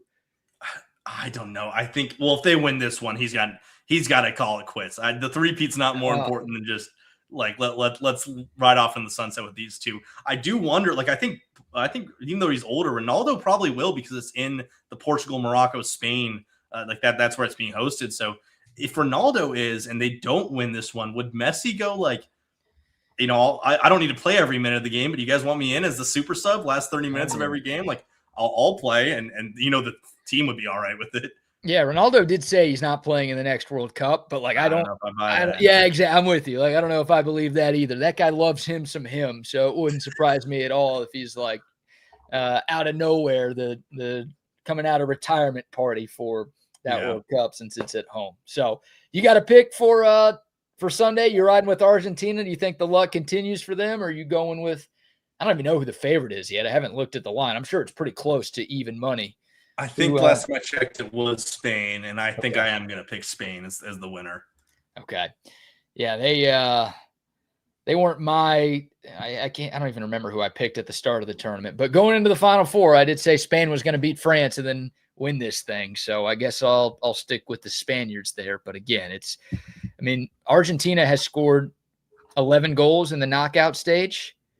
Yeah. 2 of them have come in the first 79 minutes. 9 of them have come. So if Spain's got a 1-0, if Spain has a 2-0 lead into the 80th minute, this thing is far from over. So I think we're going to get spectacular theater on Sunday and cannot wait. All right. Before any Longhorn stuff, I guess I want to get to some Texas baseball, but anything else on your sports brain right now? Major League Baseball, Summer League, anything else you've been paying attention to? My boy Gobundance on the Wizards. I don't watch Summer League basketball, and I'm not a big enough Wizards fan to keep track. I saw that he hadn't been quite as good in his last one, but he was really good in that first game, and I was going, oh boy, like they actually got one of those guys that's going to change a franchise. Are you a Wizards guy? I am. I'm from DC, so it's all DC teams, and surprisingly, my NFL team, long story, Steelers, not the Commanders. But so Gobundance, that was a big day for me. That was a fun one when they won. It's funny with the NBA, like the lottery is more important than the actual draft day because you're getting the guys. So that lottery win, I was going crazy. Are you not excited about Anthony Davis, the future Hall of Famer, joining the fray? Come on, man. I will give me this as a homer and a Wizards fan. If Davis and Trae Young are healthy throughout the year, in big if we're talking about 60-plus games from those guys with just all the other dudes on the team and Gobundance, the Wizards probably make the playoffs as like the 6th seed. I don't think that's that crazy to say. I know they're adding players into the thing, but Young and Davis, like if you want to criticize them, it's health and playing in the playoffs. Yeah. At least Young, especially. But if they're playing and that's just a lot of points per game between them. That's a lot of games that they can win because Davis plays really good defense alongside Sarr. I think the Wizards can make some noise this year, and then they'll lose in the first round. Everyone will go, why'd they pay Trae Young that absurd amount of money? Which fair. But I think it's going to be fun this year at the very least. They will compete against some good teams. Yeah, the crazy part is not you saying if they stay healthy, they can make a run. The crazy part is saying they have a chance to stay healthy with those two. That's why I had a big preface at the start that if Anthony Davis can stay healthy for more than 10 games. As a Mavs fan, 5 games together. Exactly. As a Mavs fan, I'm here to tell you that it ain't going to happen. You're not going to. I know let a man dream. Let a man have some fun. Oh, man. I've been watching a ton of Summer League, not because I'm like, oh, hell yeah, Summer League. It's because there's nothing else on TV right now. And I'm like, I'm not a huge show guy. I'm not a huge movie guy. So it's just give me some sort of sports to watch. And it's kind of cool, like, because you and I, like, I'm such a college basketball junkie. I know you are too. Like most people who tune on the Summer League are probably NBA fans. And they don't know anything about these guys. It's like, well, this is where I go to learn about maybe the next wave of players in the league. And it's like, no, I've watched this guy play for like 3 years, 4 years. It's funny when that Big Ten role player who clearly isn't gonna be a big time NBA guy, but he gets his chance to Summer League. I remember him. It looks weird when he's not in the Illinois jersey anymore. I was watching the other night. It was Jason Kent, Longhorn legend. Yeah, that's Arthur Kaluma's playing in the Summer League. Like it's just Chris just pointed that out. Kent played in the NBA last year for 3 games for the Trailblazers, which I was excited for him. He was not very good at Texas. No, he wasn't. And some of these, these guys are still trying to play pro. But hey, I would be doing the same. So good for them trying to continue their careers. But yeah, there's a lot of randomness going on out there in the Summer League. Well, we'll get to a little Texas baseball in a moment because I want to get your thoughts on, how that draft impacts Texas and some of the transfers and maybe any other questions that Jim Schlossnagle has to answer in your eyes this offseason. A couple more quick sponsor shout-outs. Hat Creek Burger Company. Love me a Hat Creek Burger, man. More than 30 locations across the state of Texas. Something for everyone. They've got the burgers. The Bacon Royale is so good. The Southwest Burger is my personal favorite. They got chicken sandwiches. They got salads. They got chicken nuggets. They got something literally for everybody. The fries are really good, too. Try their fry sauce. You don't just need ketchup with fries. They've elevated their sauce game at Hat Creek. The fantastic milkshakes, too. They also serve alcohol as well. They've got the playscapes for the kids. Just go there, hang out for an afternoon in the summer, and get a great meal as well. HatCreekBurgers.com to find a location near you and to place an online order. And a shout out to our friends at Gobundance as well, where high caliber men come to grow together. Hey, maybe you're happy in life. Maybe you've got a great job, you've got a family, things are going well, but maybe you're like, there might be something else out there. Maybe you feel like you're not getting pushed enough. Maybe you've settled into a routine that's just a little monotonous and you're tired of the same old, and you feel like maybe there's more to life than what you have right now. Gobundance might be the team that you've been looking for. Again, a community of high-achieving men from across all different walks of life, from all over the world. They join forces and they push each other to levels that maybe they never thought possible. If you're ready to level up in your wealth, your health, your life, and business, and everything, go to Gobundance.com. Check out what they've got. Ricky Williams is a member of Gobundance. I'm telling you, successful people from all sorts of walks of life. Gobundance.com for more information. All right, a few minutes left on a Thursday show. Evan Vieth of Inside Texas and InsideTexas.com joining me today. We'll have Rodney Rodriguez filling in for the Buck tomorrow, and the Buck will be back on Monday. Let's talk a little Texas baseball, Evan. I think we've talked to you since Texas made its coaching staff changes, so we won't get into that right now, but want to get your thoughts on the MLB draft that took place last weekend. And obviously we knew the Longhorns were losing Carson Tenney and Aiden Robbins and Ruger Riojas, and it was great to see those guys get drafted. But every year it's a conversation around Texas and around all the elite programs in the sport of, okay, which of your high school signees are going to get drafted? Where are they going to go? Are they going to sign? We obviously have most of those answers now a few days after the fact, but your thoughts on how, Texas's top flight recruiting class was impacted by the events of this past weekend. Yeah, I think if you just took a wide view of how it ended up with who got drafted and who's going to end up signing and who didn't, it's a smashing success for Texas, because we had talked about how a lot of times, you'll have the players that will leave, which was Bomila and Emerson and Cooper Harris and Bo Peterson. We had a good feeling those guys would not make it to campus. They're really good players drafted in the first 4 or 5 rounds. But the problem was that after that, you're going, what if some of these pitchers end up going? What if one of the catchers they brought in who was pretty talented ends up going? What if they have to make a decision in the 8th to 12th round about if they want to sign? That's where it gets concerning a little bit, because you had them in your equation, but you can't be sure. Texas, outside of those 4 guys, will get every single freshman to campus. No other guy got drafted, and that wasn't because they aren't good. Trey Rangel was probably going to go in that 5th round if he hadn't decided, hey, I want to go play at Texas. We'd heard that Texas really wanted to get a lot of these guys on campus. That was a big goal of the offseason. They did that really well. I mean, they got everyone. They have 10 freshman pitchers coming to campus, and I would expect at least like 6 of them get a real chance to pitch this coming year, and at least 2 or 3 of them will have real roles that will matter down the line. So that was just a great job. I think what was unfortunate was that you almost got a little hope there for a second, because Bomila fell a lot because we know he's going to have to get Tommy John surgery this coming year. And this guy was throwing 101 at 6'9" in Massachusetts, just an unreal Randy Johnson kind of mirror talent. Yeah. But he ended up getting first round money by the Rangers. That was never actually going to happen. Aiden Robbins fell a lot. You're like, there's a little point where you're going, ooh, at Aiden Robbins now he gets drafted and reasonably is going to take that money. And then you go, well, like Bo Peterson, it's 2 picks away from being the end of day 1. Once it gets to day 2, you start having conversations in the competitive balance round. The Astros take him right before. And you go, man, that would have been nice to get him. So I think for Texas, like it was good. It's just unfortunate how it ended up. What's really nice as well is Mendoza and LeFew are coming back. And Mendoza, there's some question marks about his health and whether he's going to be able to play second base to start the year. I'm not super confident he will be able to start the year there. But when you're looking at how the Texas team ends up, how it finishes the year, him being at second base is nice for Texas. That's money you're saving in the portal, and he'll still get his NIL, but like you don't have to go out and get a guy in the portal and hope that he's the way Ethan Mendoza can play. That's a team leader. He's going to be part of that leadership committee, and he's a senior there.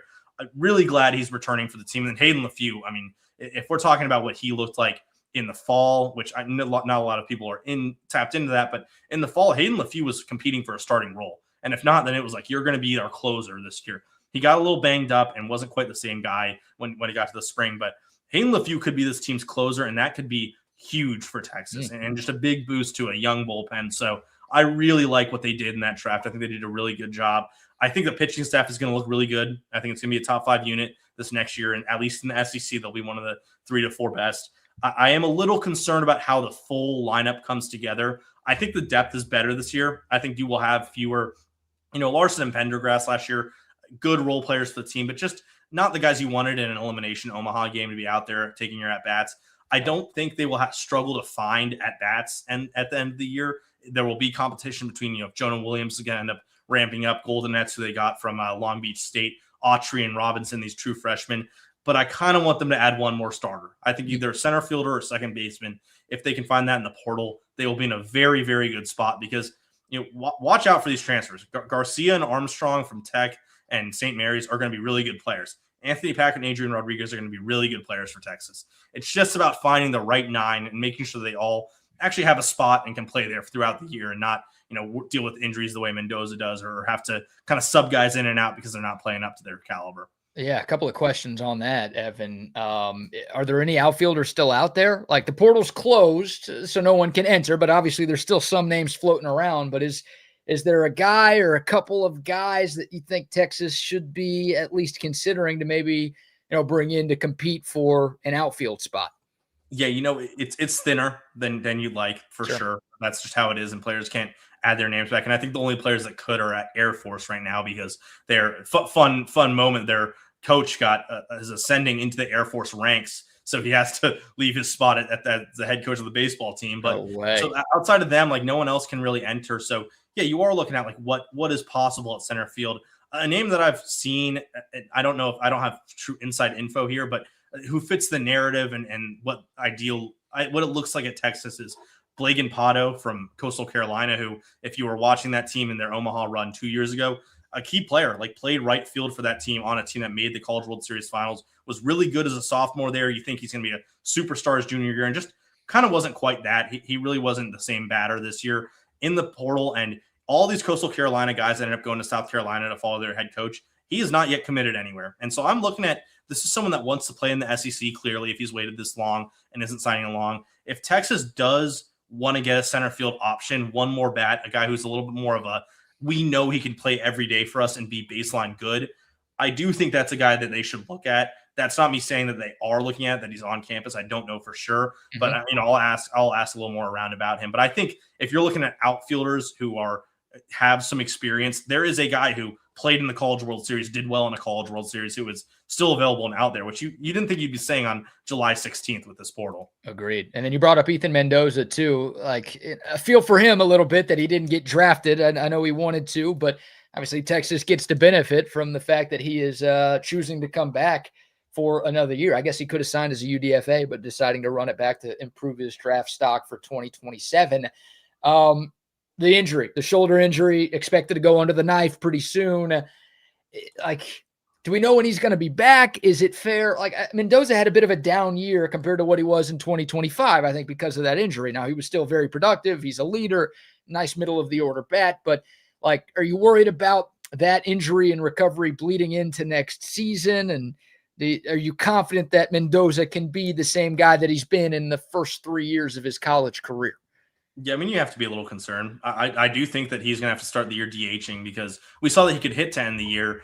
I think maybe he thought he had a better chance of playing in the field, but especially if you're going to go, well, I believe it's a labrum thing or one of those, the tendon somewhere in his shoulder. So it makes it harder for him to throw is the big problem. It's less so about swinging the bat, which might have a little bit of pain, but he'll be able to do it. And, he was like underrated by Ethan Mendoza, probably the second best hitter in Omaha for Texas. Yeah. Was one of the only guys who'd actually hit against Georgia. So if he's Ethan Mendoza and just not much progression, but he's just kind of a middle ground between his 2 years where sophomore year, he was a really good contact hitter. Junior year, he had a little more power. If he just can come in and be that at the 7 hitter in the lineup, that's great. That's what you want on an Omaha team like Texas is trying to be. The problem is like who's going to play second base to start the year. Trevor Goldenetz, who I've already mentioned at LBSU, has played second base before, especially in high school. He played a lot of it. Lincoln Garcia will get looks there. They want him to be able to play third, short, and second, depending on what they need. If Adrian Rodriguez went down, I think he would be the shortstop option. So we'll see how that looks. I'm hoping that by SEC play, Ethan Mendoza is settled in as the second baseman, and they know what the outfield and DH looks like outside of that. Because otherwise, I mean, the rest of the infield, the players, right? It's going to be Borba, Garcia, Armstrong at catcher, Rodriguez. And the outfield, Pack, Solitaria, and Brennan are going to be in the lineup. It's just where are those guys playing and how does that impact with Mendoza and second base coming around? And then going to pitching, I think to this point, there's still just one pitcher the Longhorns have brought in from the transfer portal with Gavin King. I know they've looked at some others. I think they've hosted a couple of others, but like, look, Joan Volantis is a stud. He's your Friday night guy. I think we all feel that Sam Kozart's going to move into the rotation and be the Saturday guy. You've got a bunch of freshmen coming in who are really talented. And you mentioned Hayden LaFew a little bit earlier, and Brett Crossland's back, and Brody Wallace is back, and Ethan Walker. There's some names, but do you feel like I think a lot of people, maybe I'll just speak for myself, I thought Texas's pitching was going to be deeper last year than it actually was.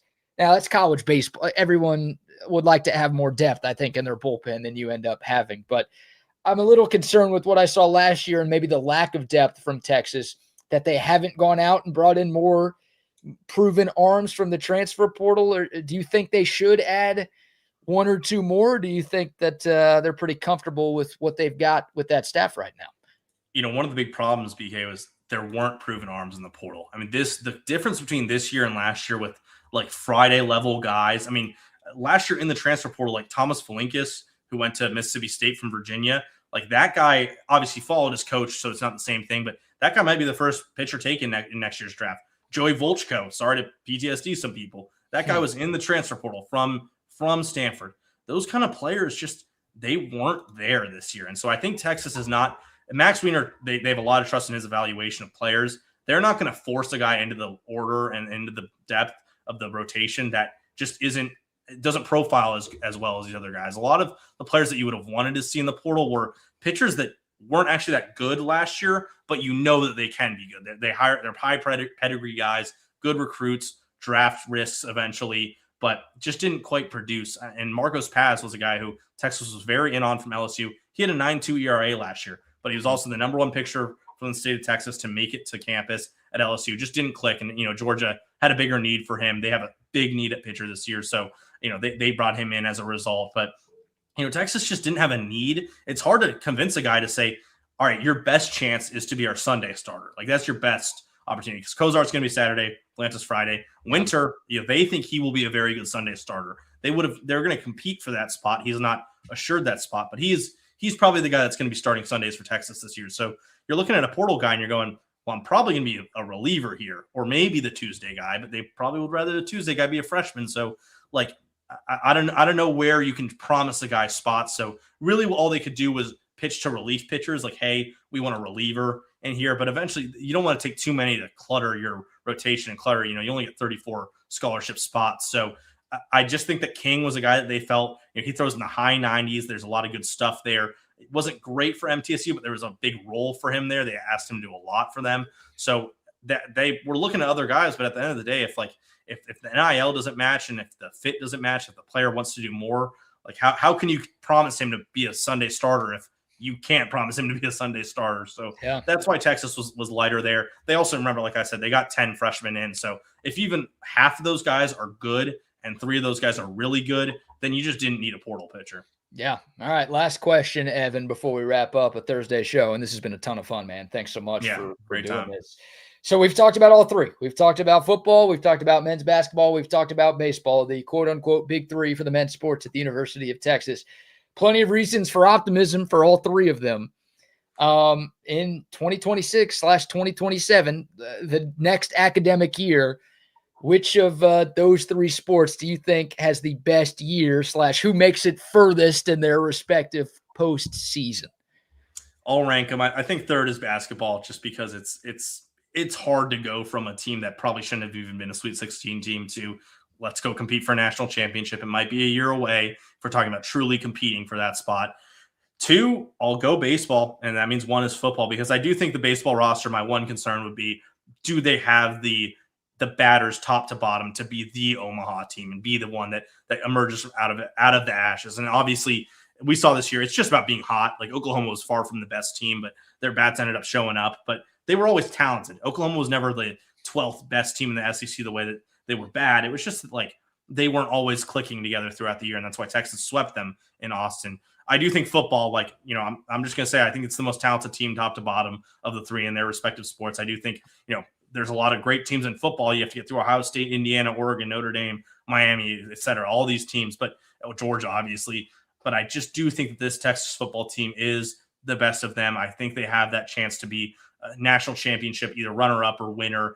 Maybe they lose to the team who wins the Natty in the quarter or in the semifinal, but Like I just feel really good that they will be one of those 2 to 4 last teams remaining.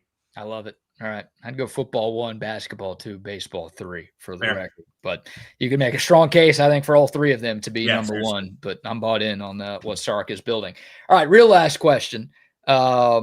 Inside Texas, I guess tell our audience how they can find you and what you guys have going on over at IT.